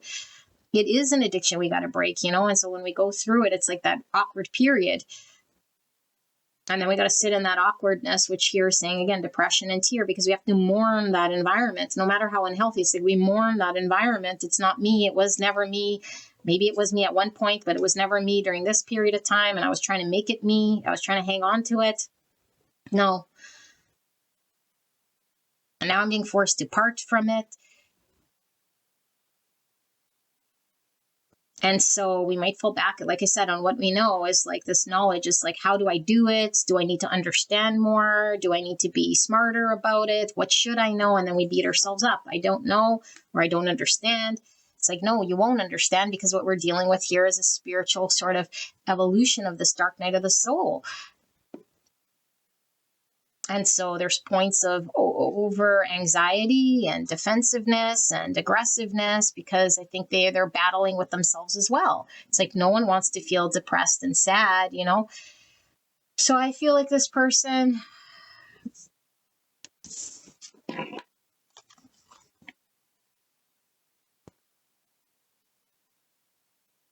I'm getting a very passive sort of energy here. I mean, we see two feminine energies.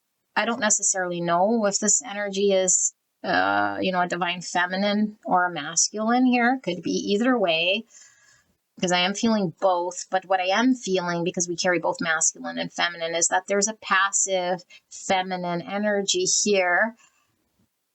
Okay, but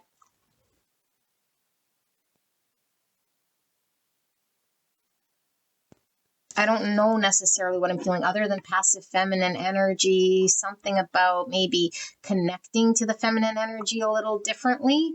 And maybe we're used to doing it in one way and silencing a certain part of ourself that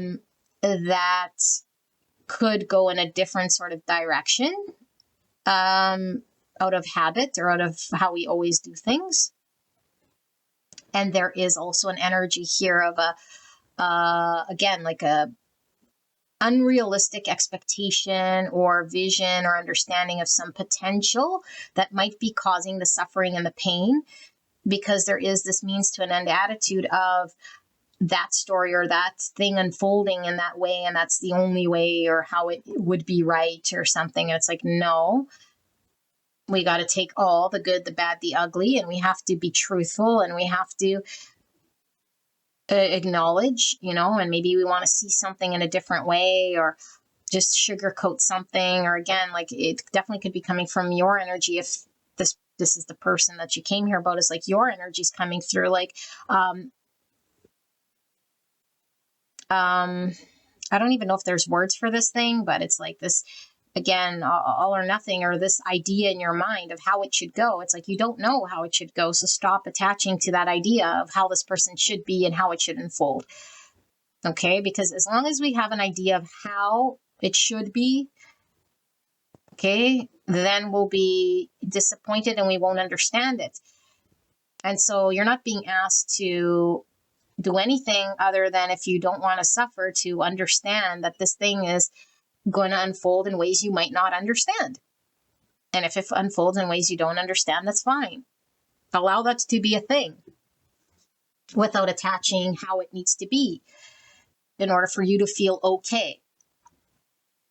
Okay, because I do feel like there's not a feeling of okayness, and maybe feeling threatened if it doesn't go this way or doesn't look that way. And it's like, well, it's not going to look the way you want it to look. I don't know who that message is for, but that's how I'm seeing it, And there's like this energy of a build again, like, I don't know, like a future build, or like identifying with some 7 cups energy, the moon, this virgin's milk. It's like, it could be a reality for sure, because I do see the spider in this project, which is like the 3D world of creation. And the 3D world of creation could be a thing for sure, but it has to unfold organically, and it has to go through the process, and it can't get attached to the hows and the whys and the this and the that. That's creating the suffering here. And I feel like there's a mourning and a detaching, like I said, from that environment, which who knows how long this will sort of take, but we're seeing it from the eyes of the 3D person here, the materialistic eyes. And that's just one little sliver.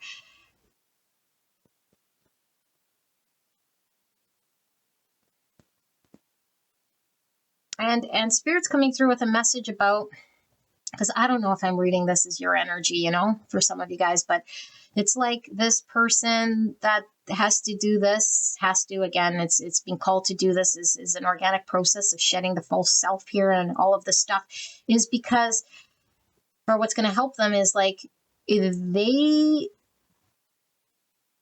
are still going to be the essence of who they are and have always been.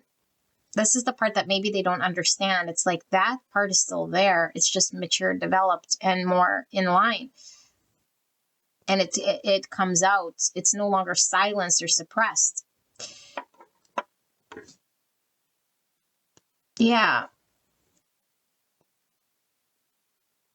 I think this person also might fear like standing on their own or doing it themselves. So I do feel there's like a dependency.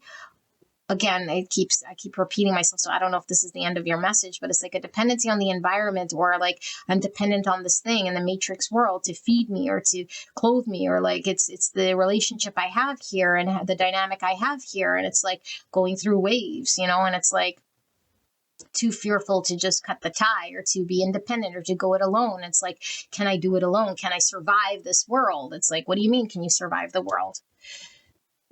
Okay, and so I don't know, like the flowers, they don't struggle to grow in God's earth, you know? The trees, the bugs, they're all taken care of in God's earth.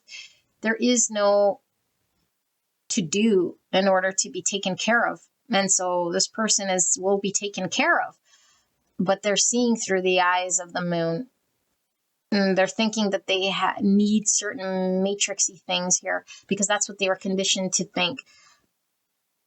And I feel like this person's getting very discouraged when they're not moving faster or building the thing. And it's like this in-between up and down world that they're attached to that creates more suffering. And so Spirit's really talking about the more that this person goes up and down, which is natural, but when they go into this like convincing themselves that they have to reattach, or that's the reason they're depressed or sad or whatever, it's like, okay, well, maybe I do need to attach. It's like, no, you're just falling back on what you know.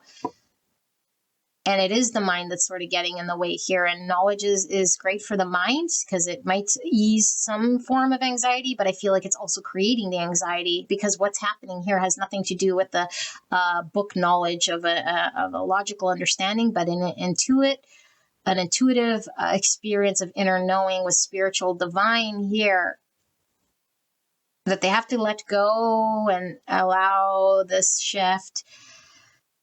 Okay, and so I feel I'm missing something, you know. Let's pull some tarot for you guys. I didn't in the other groups because, or group, I didn't do the third because it didn't need, but I don't know. Maybe this is you, but let's just see.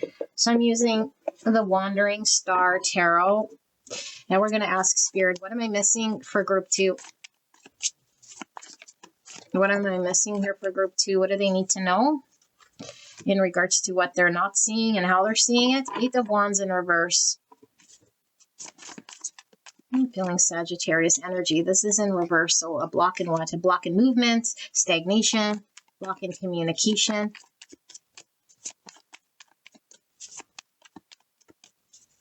Yeah, it's like blocking the travel because I feel like we're on a journey. We're on a traveling road here. Okay, the Hermit. It's all about healing and introspection and doing the inner work. The card underneath sliding. Ace of Pentacles. So no beginning can start until the old false self falls away, and it's like blocked and stuck here.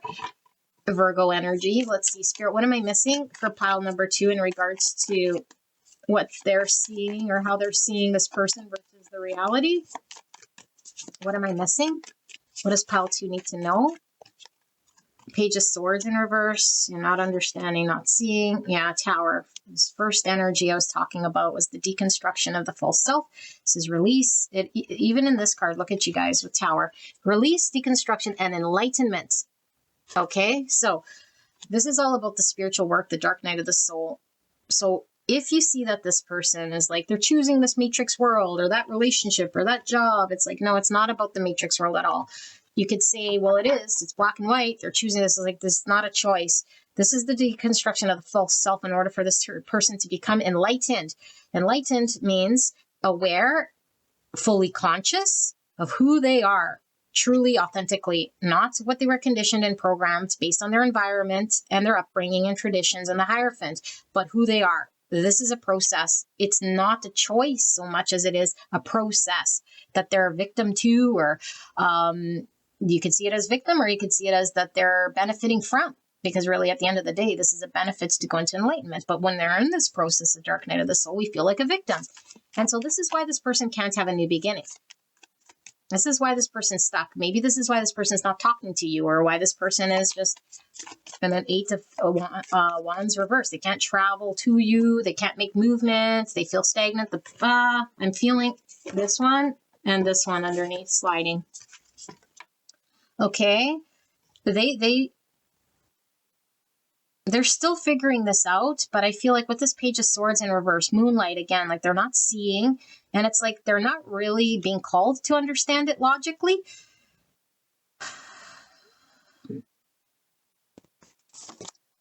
Queen of Cups in reverse.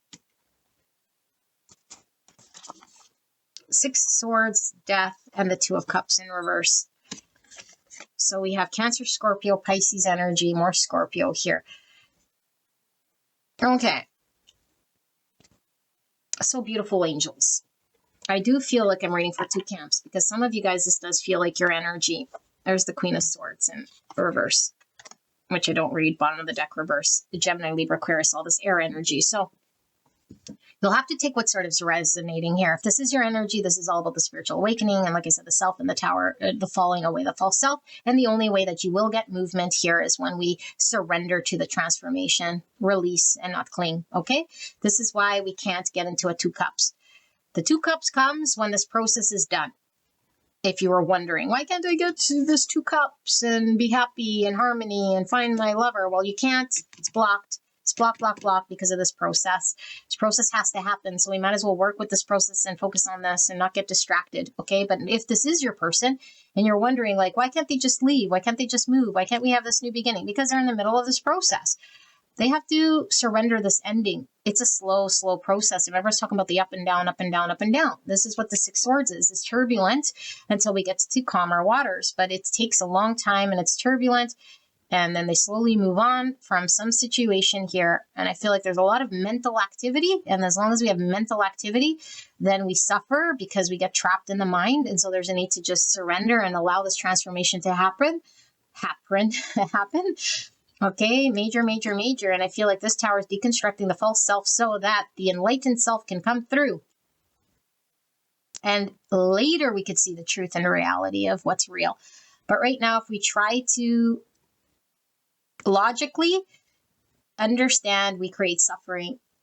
We don't need to. We just need to feel and let things sort of be processed. Okay. And so this person will see clearly. We'll get there. We'll understand. But this is the queen that understands once she goes through the experience. So there's this going through the experience of the choppy waters and the deconstruction, so that she's solid and understands and learns and sees the value. And so this is why this is happening. So this person can then actually legitimately, solidly be in an understanding energy, mind, heart, body, spirit, soul, to be able to show up with the 2 cups. Because right now would be premature. At the end of the day, it's not going to happen successfully. This is why it's blocked. Not because somebody's choosing to block it or that somebody's doing anything other than just allowing things to flow. Okay, and so changes in the air, changes happening, transformation is happening, and there could be an inclination to hang on to what we know, and this is the only way we could drag our feet and go slow, because we want to cling to what we know, or we might, again, get cold feet or feel like maybe we're being abandoned or we're going into the void. And it's like, I don't want to be in the void. And so Spirit's talking about, like, the only way we can ever really be in a 2 cups is when we open up the heart space. Okay, and so if it's blocked, then we can't show up. And so all of this to open the heart space. And if we're engaged with someone like this, it's like we might be like, well, I'm pulling away my emotional investment here, and that's fine because it's our choice. But when we see it from this perspective, it's like, what sort of emotional investment can we then have on someone like this? Because remember, we could be building karmas ourselves. It's like, they didn't choose me, or I'm angry. It's a means to an end attitude. It's either me or this thing, and they chose this thing. It's like, what do you mean chose this thing? This thing is all fucked up. They have no choice over this major arcana. This is happening. And we grab onto straws and we try to cling to what we know, and we're drowning. It's like, it doesn't matter what's around. We're going to attach to the child, the branch, the this, the that. We're drowning, so we're grabbing what we can. It's a natural reaction here to this transformation. And so they might cling to what they know and do all this stuff. And we're like, what the hell is going on, But they're being called to build this environment, this new environment that's blocked. And so I don't know if you block this person, don't talk to this person, don't want to emotionally invest in this person. It's like, well, it's either 2 cups or nothing at all. It's like, okay, well, in order for them to give you 2 cups, they would have to do this, and this is what they're doing. But they're getting up and down here. And all you're seeing is the up and down. It's like, well, they're indecisive. They're cold feet. They're in it one moment, then they're the other. And it's like, no more. I don't want to fall for that no more. It's like, no, then don't get your hopes up. Then know that it's going to take time. Then know that why they're stuck. Then know, like just let the divine do it. King of Swords in reverse and the Queen of Swords in reverse. So this is divine counterparts. So this could be a narcissist here, I don't ever use the words narcissist like I always say in my readings, but when I channel, it's coming through so that whoever's on the other end can see. It's like we see this person as being cold and this and calculating and not understanding. And it's like one person's on one page, one's on the other. It's like this person is drowning and is hanging on to things to pull themselves out, which anyone would do, can do in this situation, circumstance, So it has to flesh itself out here. Heavy Gemini, Libra, Aquarius. I feel with the knowledge and these swords, there's too much. And I feel like both these people, okay, are in their mind so much that that's what's creating this slowness. Because we keep falling back on, well, that's what it appears to be. In the 3D world, that's what it is. It's like, yeah, but that's what you see with your eyes and your mind. This isn't an eyes and mind story at all. So as long as we start to see things like that, through the inner fields, then there might be more wiggle room for us to be okay with what's going on. Less anxiety, less suffering, an ability to let things transform slowly, organically, and know that whatever is blocked here could be something solid. It doesn't mean it's not a something solid. It's not a means to an end. It's just the timing or how it unfolded was not aligned. And that's okay. That's okay. We just don't understand right now. I feel like we're not understanding. And the truth will come out once we understand and see our own truth. But the truth can't come out when we're still in false self. Then we can't explain ourselves, and we sort of do things that are out of character and not aligned. Okay, but I don't feel it's a choice so much as it is an unfolding of events. Okay, so beautiful people, this is what I have for pile number 2. Okay, yeah, I will see you guys at the next one. All right, bye-bye. Hello, gorgeous angels. Pile number 3. You guys picked the Mirror with card number 68. Let's take a look at this reading, shall we? So what are we looking at? We're looking at the person on your mind and how it is you're perceiving them, your understanding of this person based on your own filters and subconscious and veil of seeing versus the reality of how this person really truly is, okay? And you could be seeing them accurately or you could be seeing them completely skewed. I don't know. Okay, so instead of having like 2 sides, I'm sort of doing a channeled reading. Okay, so I'm trusting the divine's going to show us kind of how you're seeing the situation or this person versus, again, what the reality is here. Okay, If you're seeing them accurately, then it might just come through as an overall truth of who they are, validating, confirming. Okay, so we'll see if there's like two extremes.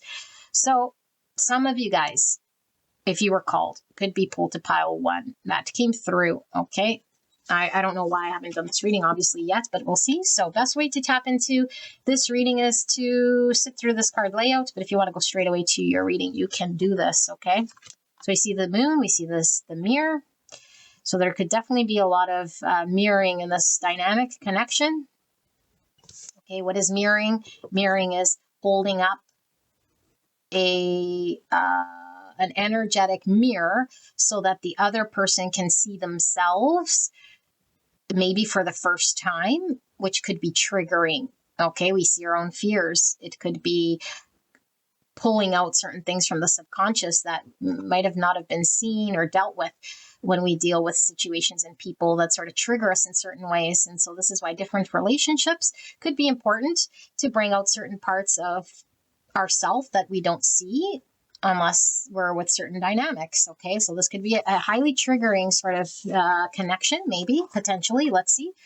So we have number 6, third eye chakra. The frequency of third eye chakra, the indigo flower of life, supports our intuition and our inner knowing, our imagination and our psychic powers. Wow. So this definitely could be somebody who's intuitive, could be psychic with this third eye chakra. 6 is lover's devil. Okay, so we have Gemini and Capricorn energy pulling through. Let's see. We have 5 with Sun and Jupiter. Wow, Sun and Jupiter. Okay, well, Jupiter is Sagittarius, Pisces energy. Sun is Leo. Sun could be ego, masculine energy. And I'm feeling so far a pretty beautiful energy. 5 could be challenging. Okay, 5 is all about rebuild and change. So 28 are the number 1. We have more Gemini, Virgo energy, defense mechanism, reaction, formation, opposition to self-impulses, lying to yourself, self-compelling, self-censorship, forcing yourself, reactions, self-control. Reaction, self-control. I'm feeling this mirror energy coming through this. Even the silver is giving me mirror. Wow. Type 1, the perfectionist, instinctive center between control and letting go. Wow. Okay. I'm feeling a divine feminine energy pulling through. Apathy, beautiful sunflower. It says, ignite your passion for its antidote to indifference. And it says, indifference, disinterest, and detachment. Okay. And then we have 60, mental tendency, stress level, paranoia, suspicion of conspiracy, mistrust, fear, trouble, psychosis, and persecution, delirium. Type 6, the loyalist, thinking center between mistrust and trust. So lots of 6s again. 6 is a master number. Service is a source of joy in which one pours from an overflowing cup, not martyrdom. So we have heavy Gemini and, again, Capricorn energy pulling through. Yeah. Okay. And then we have 62, mental tendency, megalomania, unbounded ambition, insensitivity, paranoia. Interesting. Paranoia. Wow. Sociopathy, desire for glory, excessive self-importance. Number 8, type 8, the challenger, instinctive center between strength and weakness. Well, this excessive self-importance is this Sun-Jupiter energy. Okay, we have 5 here and 5 here. Yeah, so 5 is giving me Sagittarius and Taurus energy. I'm also getting with the Sun and the 8, Leo. So I'm getting more ego pulling through. Okay, yeah, and with the yellow solar plexus here, more ego. So 9, character, ego level 9. The other, rational alchemy, sacred bond, soulmate, alter ego, twin flame, emotional connection. Type 9, the peacemaker, instinctive center between forgetting and asserting oneself. Interesting, because we have the mirror, which definitely could be this twin flame energy here. I'm going to put this over here, though.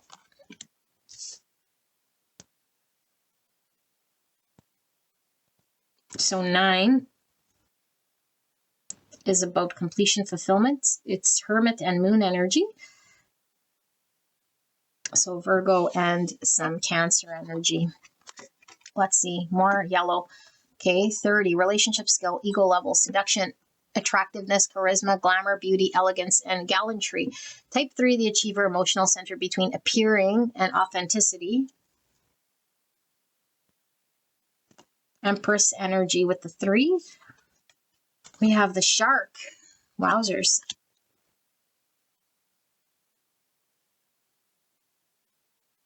Cancer, Scorpio, Pisces energy. So Pisces pulling through with the Jupiter as well here.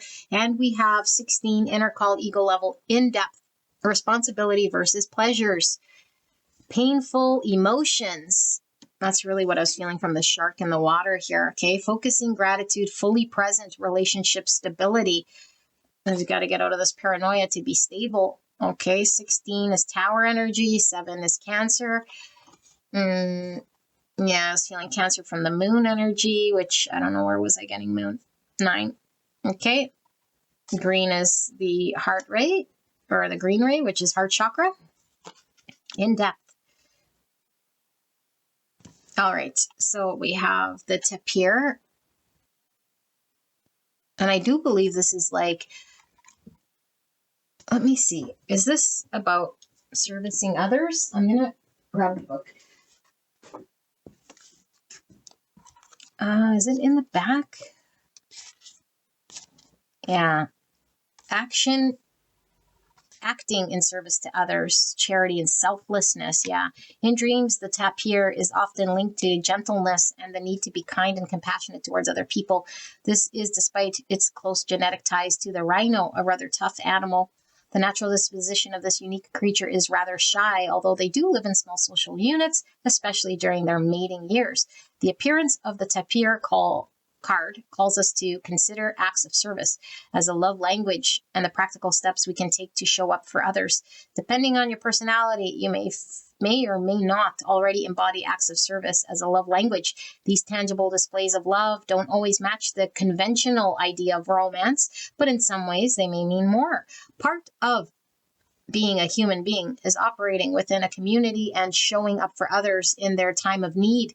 Our social selves thrive only when we have a solid support system in place, no matter how introverted or private we may be.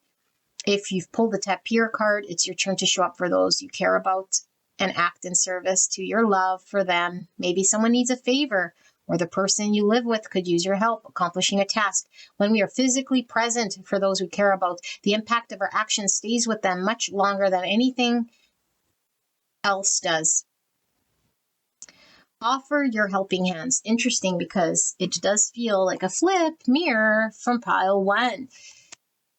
So you might want to go over there. We'll see. The world. Wow. The world. Okay. And then we have upset. 77. 77 is a master number. Trust the fall, an adventure that arises from deep wisdom. Trust of life and trust of self. Okie dokie. Shark. Upset. Hero, heroine, light attributes, passion for a journey of personal empowerment. Shadow attributes, escapism and a false sense of heroism. Wowzers. And now we have this, looks like 1970s sort of look, or like 60s hair. That kind of came through with pile 1. It was in 1970s, late 1960s. Getting sort of like a boho hipster type energy from this. And then we have this card. Okay, so I'm reading these intuitively. It's kind of giving me more crone energy because it's someone in their elderly years just with the white hair. Okay, this is metaphor, obviously an energy. Someone wise I'm getting here. And this is sepia? No, what's it called? Sepia? What's it called when the color is sort of like this? Not seeing it in color, seeing it sort of in one shade. Sepia, I think that's what it's called. Benevolent guide. Oh my goodness.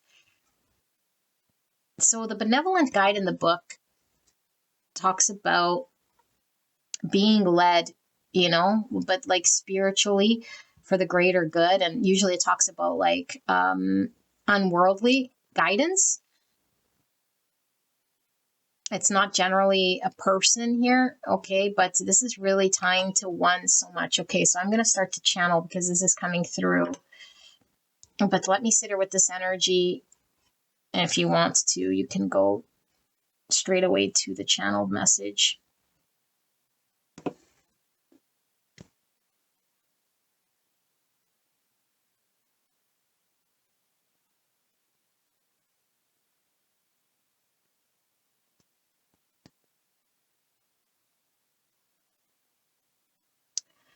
Pile number 3. Wow, what readings today. I really feel if you resonate or were pulled to pile 1, this could be a flip person with this mirror here of this dynamic connection. And so for a lot of you guys, this might be your energy, I don't know, or the flip person to 1, okay? I really feel this way because I'm going to reference 1 a lot. I do suggest that if you feel like you generally resonate with my readings or the channelings that I do here for connections, specifically twin flames, because this is coming through like that. You don't got to buy the label so much as the soul connection here, okay? And that this sort of being potentially the divine feminine energy, then you might want to go check out your person in 1. Only if you're called, and I had to say that, okay? We're looking at how you see this person versus the truth of who this person sort of is. This could be your own energy. Okay, this person, I feel, is highly being impacted by the connection with their person, with you, okay? And why this is because this person might have been in 1 energy before meeting you. It feels really twisted when I read it this way because I do feel this is your energy. But anyway, okay. In 1 energy, what energy were they in? They weren't necessarily in bad energy, but the energy that this connection is requiring from this person involves you. Because this person is guided on a journey. This person feels like they're on a spiritual ascension journey here, and they're being called. Okay, this person might have not have always been connected to the spiritual realms. Maybe never was in tune with dreams or psychic abilities here, okay? But how you're seeing this person here is maybe that this person seems like they're upset or emotionally, I do want to say kind of all over the place or untrusting or unstable to you, maybe in some way. Because you feel like this person is maybe trying to appear like they want something, you know, for themselves. And if they can't sort of maybe get this, whatever the this is from you in some way, or ever get what it is that they want or need or feel they need or want, it's like they may seem like they'll go elsewhere or hurtful or like disinterested or something like this. It's like they'll be disinterested if I can't give them what they want, or they're only here to get what they need or want, and they seem untrusting of the situation or me. And this might be how you saw this person, or still sort of maybe, I feel like it's an old energy of maybe how you thought this person would roll out in your world, because you might have dealt with a lot of people that have been really self-absorbed and self-focused. Okay, now, when this person got upset or is upset, because I do feel this person does get upset, the truth of the matter is this person is upset or gets upset here because I do feel like this person feels like they might be incapable of controlling a dynamic here between you and this person for the best or the greatest good. Now, this person is learning. They don't know what's the best and greatest good. They're being called and pulled in a direction through the divine. So I feel like their crown chakra could certainly be opening up, or they could be having visions. Like I said, this could be a very strong telepathic connection in which this person is really sort of being called to be of service in this connection in some capacity, some form or fashion. And this being there for you and being in this energy, even for them, is all for a greater good that maybe hasn't been seen or understood. This person might really feel like a blessing here in your world, okay? Like they're really rescuing you from like some low place of wherever you might have been at through their acts of service. This person seems very kind, very compassionate, very much in an energy of giving selflessly. But there is this energy of maybe almost feeling like you might feel, what's the right word here? Because of your own shadows or because of your own experience, we might see this person as really threatening, you know? It's like they're just waiting for me to draw some blood so they can pounce, or they're just like, can I trust them? You know, can I trust this person? Are they trustworthy? Because if this person does act in a certain way where they get upset or they do something here, it's like we could fall back on, see, I couldn't trust them, or see, like that sort of an energy. And meanwhile, it's just a mirror back to our own insecurity. Because this person that I'm really tapped into is actually selflessly being of service and is being called from a higher power. And this came through for pile one, was like I was saying, the divine feminine, which I do feel I'm reading for, is tapped into another realm of information, of guidance to guide this connection from another state of I don't know, another dimension is all I could really say. It's not in the logical world, but it's in the guidance of spirit of how to navigate through this dynamic. And it's mirroring back to you, your insecurities, your shadows, and questioning whether you can trust or not. And so this person questions whether they can trust or not, because what they might be experiencing here might be very challenging. And it creates this frustration with this upset. And so there's this push-pull here, because when we're really upset, we have to acknowledge when we're upset. We can't just dismiss and detach ourselves from how we feel, the frustrations, feeling let down or feeling upset. And so there's this balance of how much of myself do I wrap up in this upsetness and feed the paranoia and the lack of trust and all of this, and also be of service here and balance these two, because I feel like this person could be in a lot of emotional pain, having to accept reality and upsetness here, dealing with you in whatever situation you're in. Because I do feel like there's something here that this person is experiencing that's giving them wisdom and understanding on a higher level of consciousness that could definitely be very confusing and frustrating and contradicting to the 3D world. And so they're having to figure this all out through the mirror of this connection back to them. And so this person is really pulled, okay, with the seduction. I do feel they're very attracted to you. I feel like this person may feel very seduced by this situation or the circumstance, that they feel really pulled to your energy. And they are, because there's a mirror that has to show them something back to them that they're learning. How to be present, how to be grateful, how to deal with these challenging emotions. What does a stable relationship look like, feel like from the heart space here? So they're learning about unconditional love in a relationship of other. What is pleasurable and what is responsible?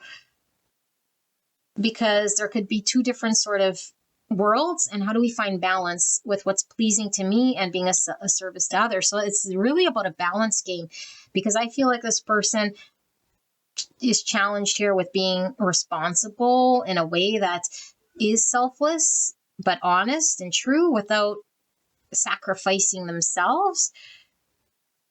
And it's like also maybe not feeding so much in the world of this rescuer type energy with this hero of having to save someone from the depth of their shadow and knowing where their boundaries are. I feel like this person has a really big personality here, okay? So a lot of joy, a lot of light. I feel this person provides a lot of light in this connection and in this situation, and for you specifically. Where's this light guiding? Only the divine knows. And so maybe what you're not seeing so much here is that this person isn't guiding you into a place to gobble you up. Because you might really feel almost like I'm getting siren energy, like this person's going to seduce me or pull me into the depths of emotions, and then they're going to chew me apart, or then I'll be revealed in this exposed emotional arena where I could be hurt, severely hurt, abandoned. I don't trust it. And we could be acting all sorts of ways. Meanwhile, this person is actually also being pulled and guided by something else, which is out of this world with this benevolent guide. But it is benevolent. It's not threatening. And that's where I think there's a disconnect, because we might be seeing this person as having some ulterior motive or agenda and be paranoid. Where are we being led? And we're not seeing the truth. Okay, we're not seeing the truth because of the paranoia. It's like, but I do feel like you're pulled to this person as well. And so there's this pull between the two of you guys. And there's this is coming through a sacred bond, twin flame, emotional connection. I feel like there's an unworldly connection between you and this person that the divine is guiding here, that's being mirrored back to both of you guys. This person feels rejected, okay, with this apathy. And part of this process would require some form of experience in this journey for this person to see, and have to go through experiencing maybe the darkness, the difficulty, the upsetness, in order for them to see the light, big joy, big blessing, because this person is being guided to big joy, big blessing. Okay, but when we're involved in this person's world, it's like we don't see potentially that they feel rejected or that they feel disappointed in some way here. And that they're, despite maybe them having a lot of passion here or connecting, it's like something for them is not coming in or fulfilling for them at all with this apathy. But it's like a selfless call to action. And this person doesn't want to be in some sort of illusion or fantasy of lie to self, or like having to navigate through this and almost feeling like forced, no one's forcing them to do anything, but this forcing yourself is like observing themselves and their actions and why they're doing what they're doing, and being honest with themselves and not lying to themselves, and really seeing what they want in relationship and how this dynamic works, and putting themselves sort of on the back burner in a way here, and how much of putting themselves on the back burner is acceptable, and how much is someone else putting them on a back burner here acceptable, or rejection here, because I do feel this person again feels rejected, and they could have been engaged rejecting themselves by repeating cycles, or seeing how they reject themselves, or how they deal with situations that might not fully fulfill them in some way, and how much of themselves are they to commit themselves to or give of themselves so that they can close out a major cycle. And I feel like this cycle is either very karmic with the twin flame, okay, and the soul bond or sacred bond. It's like through this connection, relational alchemy, through getting to know you, through both of you guys engaged with each other, there is a reflection back to this person of some way of being that needs to close out so that they can help rescue themselves or pull themselves out of this energy, close it once and for all so that they don't experience unhealthy relationship, connection, or dynamic with themselves. Because again, the mirror is all about self. Because this person might have had a way of engagement of how they seen themselves. You know, I'm of service, I help others. It's like this selfless energy, but it's like it stemmed from something, maybe rejecting themselves, maybe not seeing the beauty in themselves or like the brightness here. I feel like there's a guiding light, even with the sunflower, this benevolent guide, this sun and Jupiter. There's something bigger than this connection. There's a light. Light is all about God, love, clarity, joy. There's something really bright here that's like uplifting and pulling and guiding. Okay. And so this person's sort of navigating through this thing. And I feel like you're called to their light. And so there's this like three-way of light.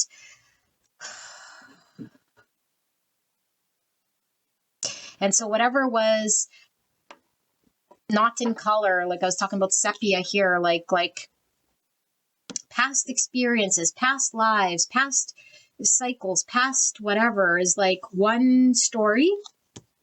And then there's a milestone, a closing of this. And then it's like the reality of the wisdom and the understanding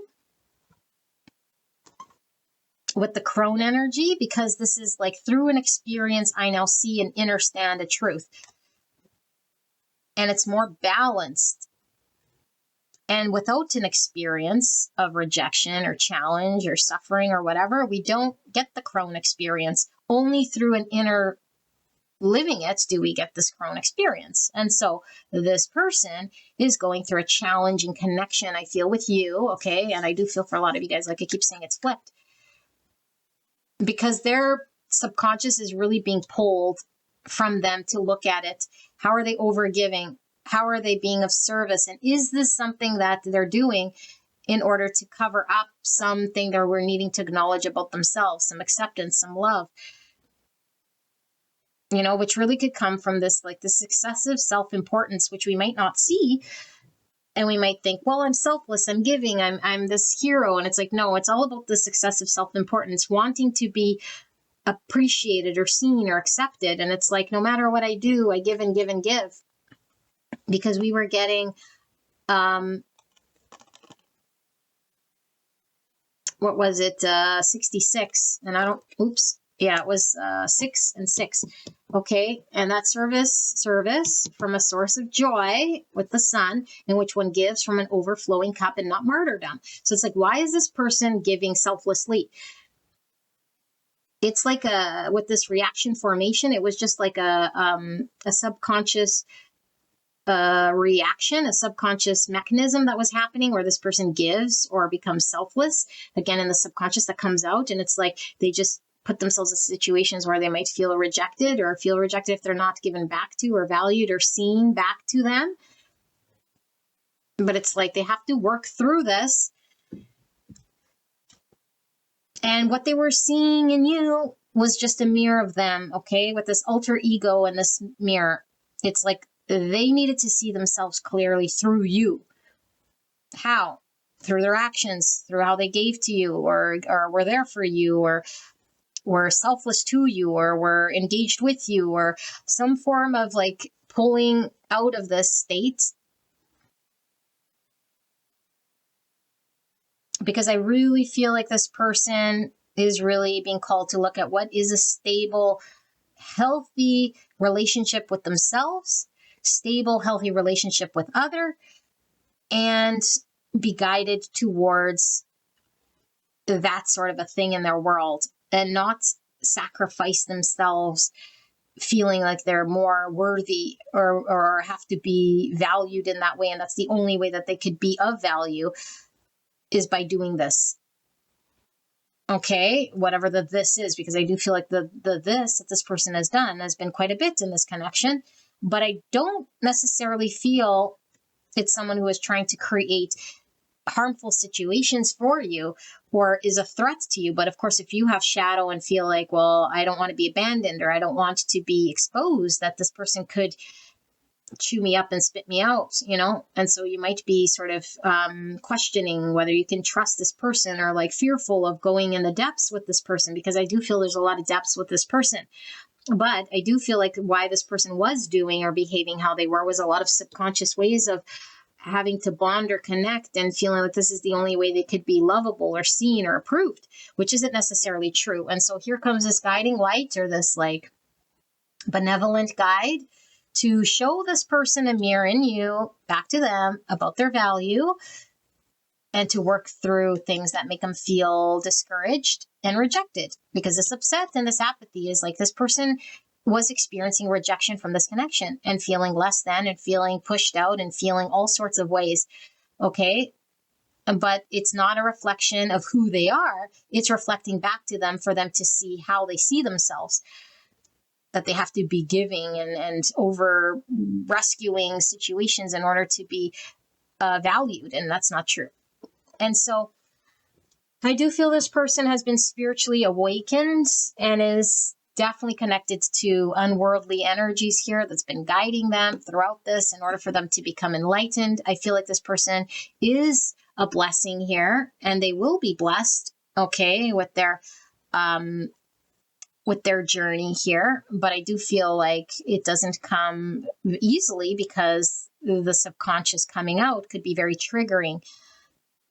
This person might feel very much like in your presence. They might also feel like you're a threat to them, like they can't trust or be safe in your presence fully. And you might have given them reason to believe this for sure. And so I do feel like there's an energy coming through here of this person sort of identifying as the past version of them before meeting you, and a new version of them gone through this experience. And they're two different sort of versions. And one is a lot more experienced, seeing through reality sort of as it is here, even with the challenges of all of it, through the rejection or through the challenge, again, disappointment. I still feel like this person might be disappointed, let down. And I do feel like this person might be really observing you. And it might have been first through the eyes of like the mirror keeps coming through very strong, of course, because it's the first card. But it's like when they first maybe were involved, and this does feel like there's been progression here. So if you haven't been with this person for some time, this could be how the connection sort of unfolds. But I do feel like this has been over time, how this person was first involved. It's like whatever they saw in the connection, they were taking it personal, or taking it as it was reflective of who they are and all of this stuff, and taking it personal, and then feeling more rejected and kind of feeling despondent and let down. And now there's a curiosity here. And although they're still not getting fulfilled fully from this connection, because I feel like there's still something askew here, if I got to be honest.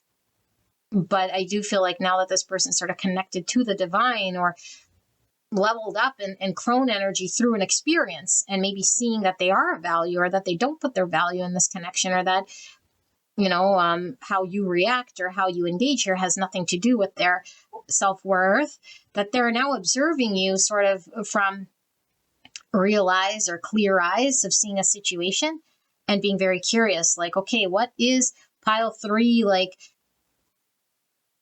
doing, like they're actually seeing you, I feel. Whereas in the past, they might have been more seeing themselves, if that resonates for you guys. And when we look at another and we see ourselves, there is a lot of projections, fears, triggers, and all this stuff, right, coming out. But I do feel like this person would have done a lot of shadow work, especially with the world present here, based on this introduction of this soul sacred bond, this emotional connection. And now it's like they could see through the mirror. So I do feel like this person is seeing you. But I do feel like now the only difference is I do feel this person might be a little more guarded or defensive. or a little bit more hesitant to trust. There's like this big question mark, and this looks the same to me. Okay, I don't know. Can you see it? The look in the eyes?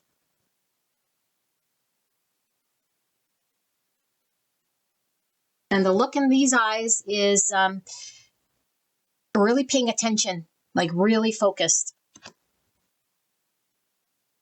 Look at focusing.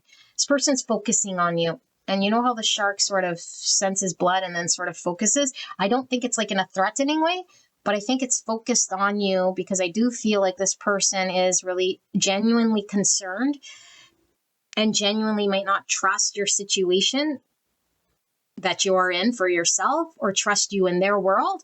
And so they're very hypersensitive to any sort of, again, blood threat, you know, because it's like, well, maybe you've disappointed this person or they've been upset so many times. It's like now they're sort of guarded. And it's like, if I sense any blood, it's like, I'll know how to step away or to sense this if I got to engage. Because this seems to me like two people that got to engage with each other or choose to engage with each other, but needs to sort of be cautious of each other's triggers, each other's traumas, each other's addictions, each other's patterns that create suffering and upsetness, because I don't feel this person wants to be suffering, and who would?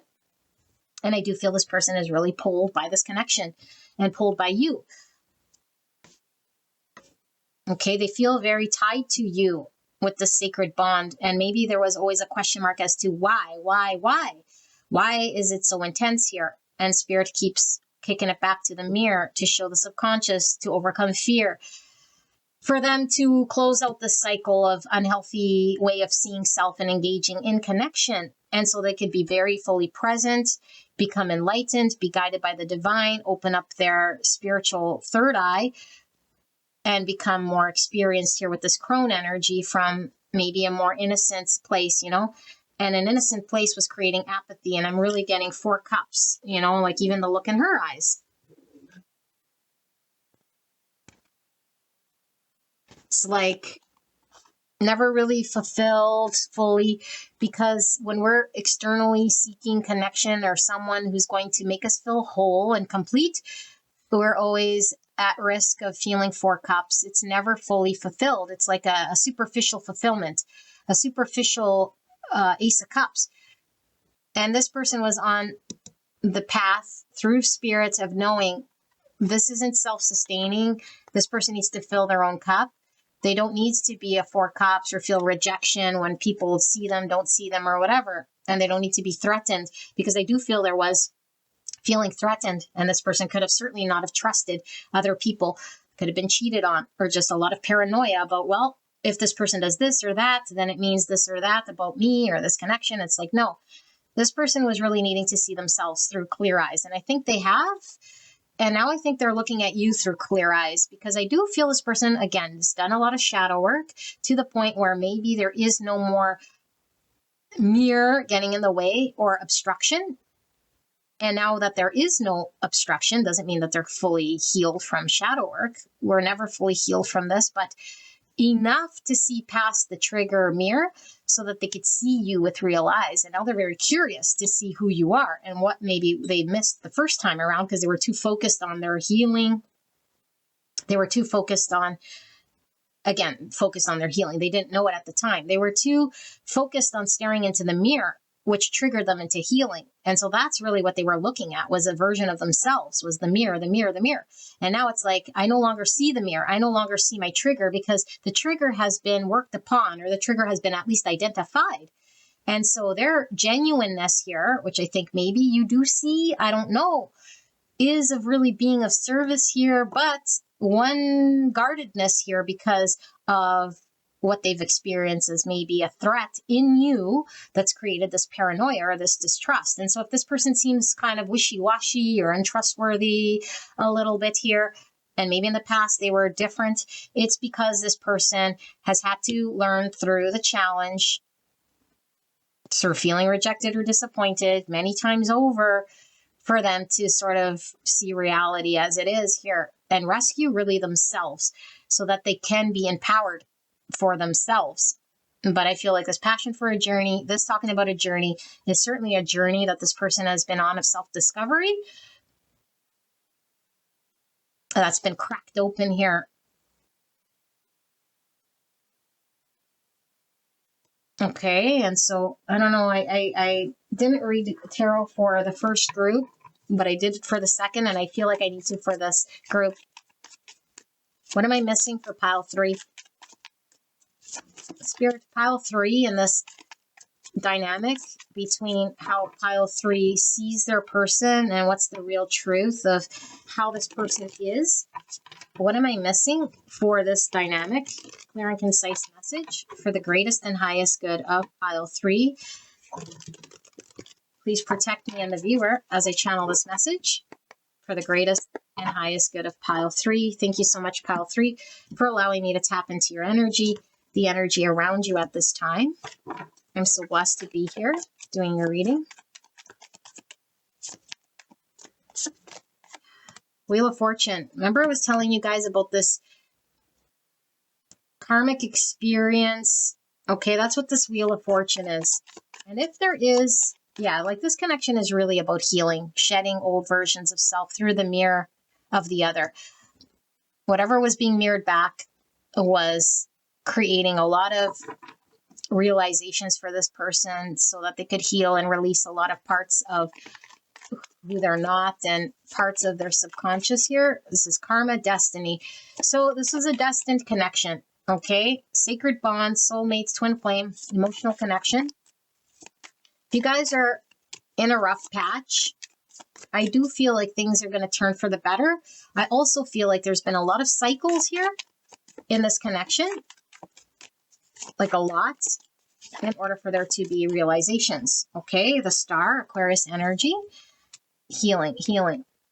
Okay, well, with the snakes, healing. 4 swords, more healing. Wow, Queen of Wands in reverse. This person's been disappointed, and maybe they really feel like they haven't been valued or seen in color by you with this Queen of Wands in reverse. There's the sunflower again. Okay, so there's this being guided by the light, because the sunflower again points towards the sun. So this person's being awakened. They're being guided by the light. There's a lot of healing, but again, maybe they had to shed the ego, the false self. There's this excessive self-importance. So it could be that this person, again, self-importance, people think like, oh, look at me, I'm the prize, I'm the prize, I'm the prize, which could certainly have been this person's energy, for sure. I'm feeling the yellow, which is the solar plexus energy of that. But this could have been so excessively not able of seeing past self that it was like, when someone acts like this, it's rejecting me.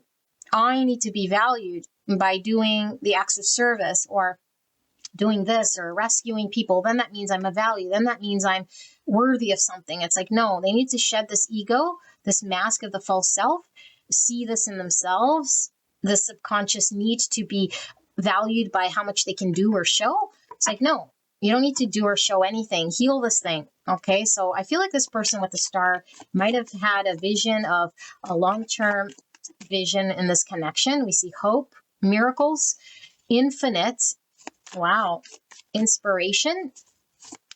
So you definitely might see this person as an inspiration, but I feel like this person might have been very, very, very much inspired by this connection to heal, to change. They were guided to do so. But again, very hurt. And I do feel this connection has hurt this person in a way here, because it's like feeling rejected, or this could be the card of unrequited love, or just not seen in a way that makes them feel like, I don't know, what they would connect to as lovable, you know, but they have to find it in themselves. So there was a real reason why they were experiencing this. They have to connect to this themselves, go through this crone energy. That's the only way to get through this was, or to get to the other side of this was to get through it. Aquarius, I don't know if I already said that. And then we have Aries, Leo, Sag, High Priestess in reverse, Pisces energy. So I feel this person felt very much in the dark. There was a need to really, really, really connect to the intuition. And the intuition could have been very blocked. And this was what was being healed and worked upon, and maybe why there were so many cycles. It's like, how do we connect to the intuition? How do we actually see the truth? Because we might be really fixated on what we want to see, or the cycles keep happening because the mirror keeps projecting the subconscious back to us constantly until we finally see through it and we heal what needs to be healed. So who knows how many cycles happened here, but it's like, finally I see the subconscious. Finally I see my fears. Finally, I'm no longer just sort of in this trap. I can heal this, and I could see what I wasn't being shown in the past about myself, because this person was in the dark about who they were. They might have really seen themselves as something that they're not. And it would create suffering and connection. They might have not realized this, but it is suffering. And through a period of suffering, ironically, is when they see it. Okay, 9 of Wands in reverse. They were being shown how to surrender. And Spirit's also saying, if there's a rough patch here, because I don't know where you guys are at in this connection, things can get better. Not to lose hope here for the future. There could be a future development, but we need to surrender, and we can't be defensive, because I feel like we might be defensive. Okay, hands here, still defensive, and we might have very good reason to be, but I think there's discernment and what we experienced, and then there is defensive and guarded. We need to know the difference, and I think now we might know the difference, or at least this is what we're being called to see, so that we can progress in this journey, because I don't feel this journey is over.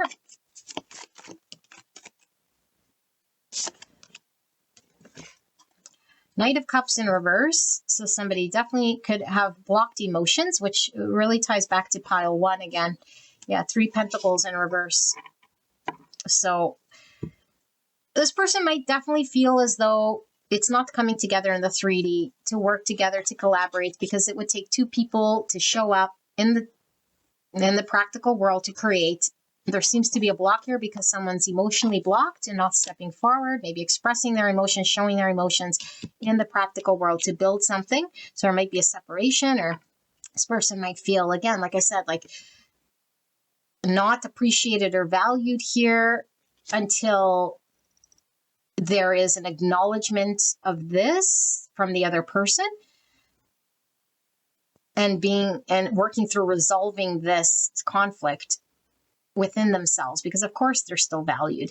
Of course they're still beautiful. Of course they're still a beautiful leader here, but it's like overcoming the rejection, Yeah, 5 of Cups, sadness. I was still feeling there was this like loss, and look, leaving. And we felt a lot of that in pile 1, leaving. I don't know if this person had to leave. And if they did, they were really being called then to leave, because it's like they had to maybe choose themselves. It's like, I have a loss here. What's the loss? I feel rejected. What's the loss? I really want it to work, and this person's not showing up in the 3D. What's the loss? This person isn't expressing their emotions. What's the loss? I feel a block here. I feel like I can't progress here. I feel like I'm giving up on my future here.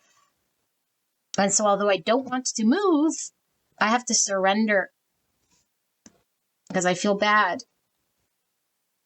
I feel sad. I feel without lack mindset. If we stay in the 5 Cups in the reverse, I know I have the ability to get myself out of lack, but I have to do something about this. And I'm sad about this because I wouldn't want to do this. I wouldn't choose to do this, but I have no choice. And I'm looking at a situation that made me feel not loved or not valued, not appreciated, not cooperating, blocked. And that's my experience, That's how this person feels. But now they're observing you and a little bit wiser. Look, observing. We had binoculars right when I said this. And this 3 Wands is all about moving forward. Getting on the ship, leveling up, moving forward. Our luck is turning for the better. This is all about adventure, going on a journey. So this person doesn't want to be stuck. And so if you're stagnant, battling addictions, or still not doing shadow work when it comes to expressing feelings, or like able to show up and build with them, from a place of genuineness, of wanting to collaborate and heal and work on what is blocked, this person will move forward. Oops, with the 3 wands. Okay, though I don't feel they want to. I feel that that's sort of, they have no choice to, because they need to heal. So they could be in a period of recovery, reflection, but it's like this person has a vision. They're being called to go towards this. It's not necessarily a choice so much as it is a part of the process of the journey that they get on the 3 wands and go. Whether you're with them or not, they think it is going to be your choice. But this person had to surrender. Okay, but this person could still be a little bit defensive here, and they need to know the difference. Okay, but they're still not seeing the full plan. It's like, I still don't see why the divine would do this whole thing yet. Like, it feels destined or divine, but it's like, okay, I see this experience from the old to the new, or what I learned here, but it's still very challenging. What was it all for? I still don't see or understand. And so I do feel like we need one more final message in case this is you, beautiful pile 3 that I'm reading. But let's see. What is the final message here for the collective that chose pile 3, Spirit? Thank you so much for this beautiful message for pile 3. We have the King of Wands in reverse. So King and Queen of Wands, both in reverse.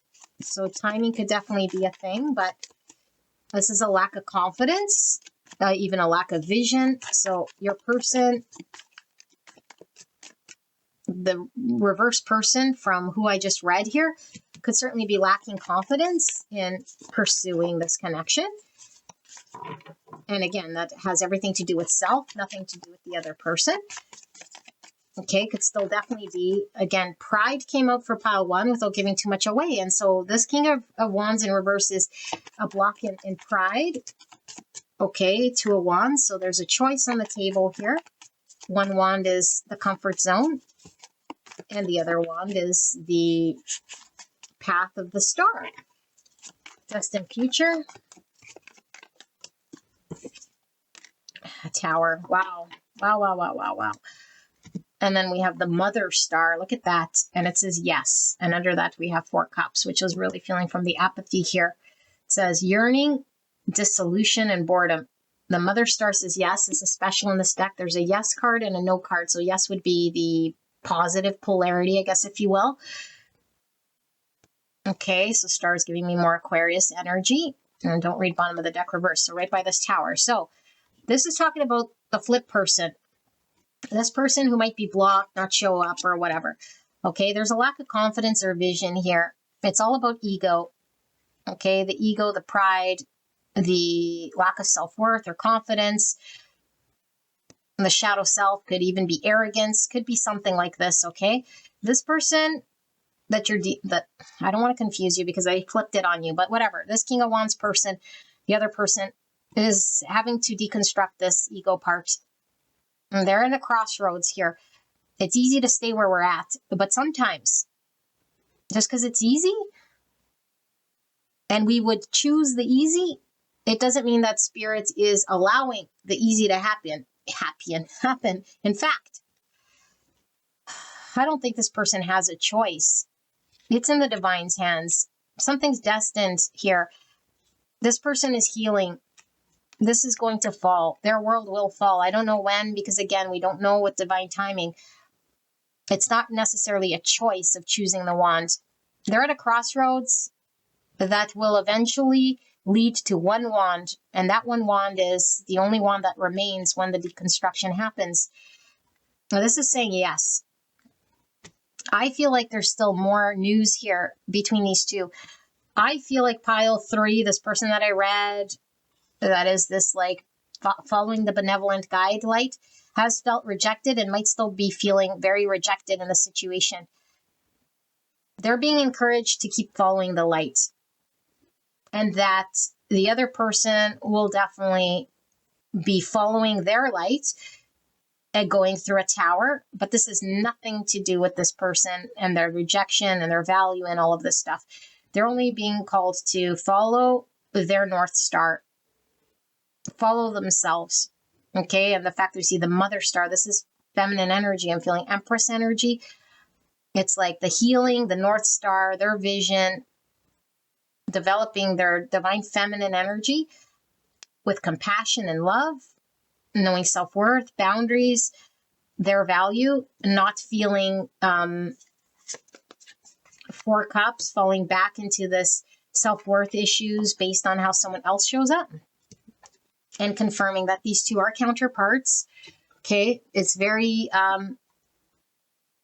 we can't ignore it when the same suit comes out of the king and the queen in a reading, okay, because it does talk about divine counterparts here. Feeling a power couple here that might be at a part here just because of an experience that we're sort of still learning lessons from, and someone's still having to go through a deconstruction of the false self. Okay, and so this is what's happening right now. Look, Queen of Cups, love, compassion. And so there's still a need to, again, not be defensive, but be discerning and listen to the intuition, listen to the guidance, listen to the heart in order for there to be, I guess, the right path, if you will, with the yes. It's the positive polarity. It's like following the right path.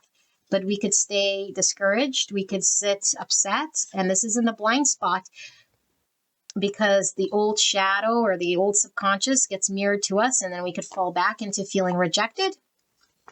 And spirits keep saying, like, no, listen to the compassion, listen to the intuition, listen to the guidance of the healing, and allow this person to sort of go through a natural deconstruction, if you will, because this tower is going to happen. It will happen, okay?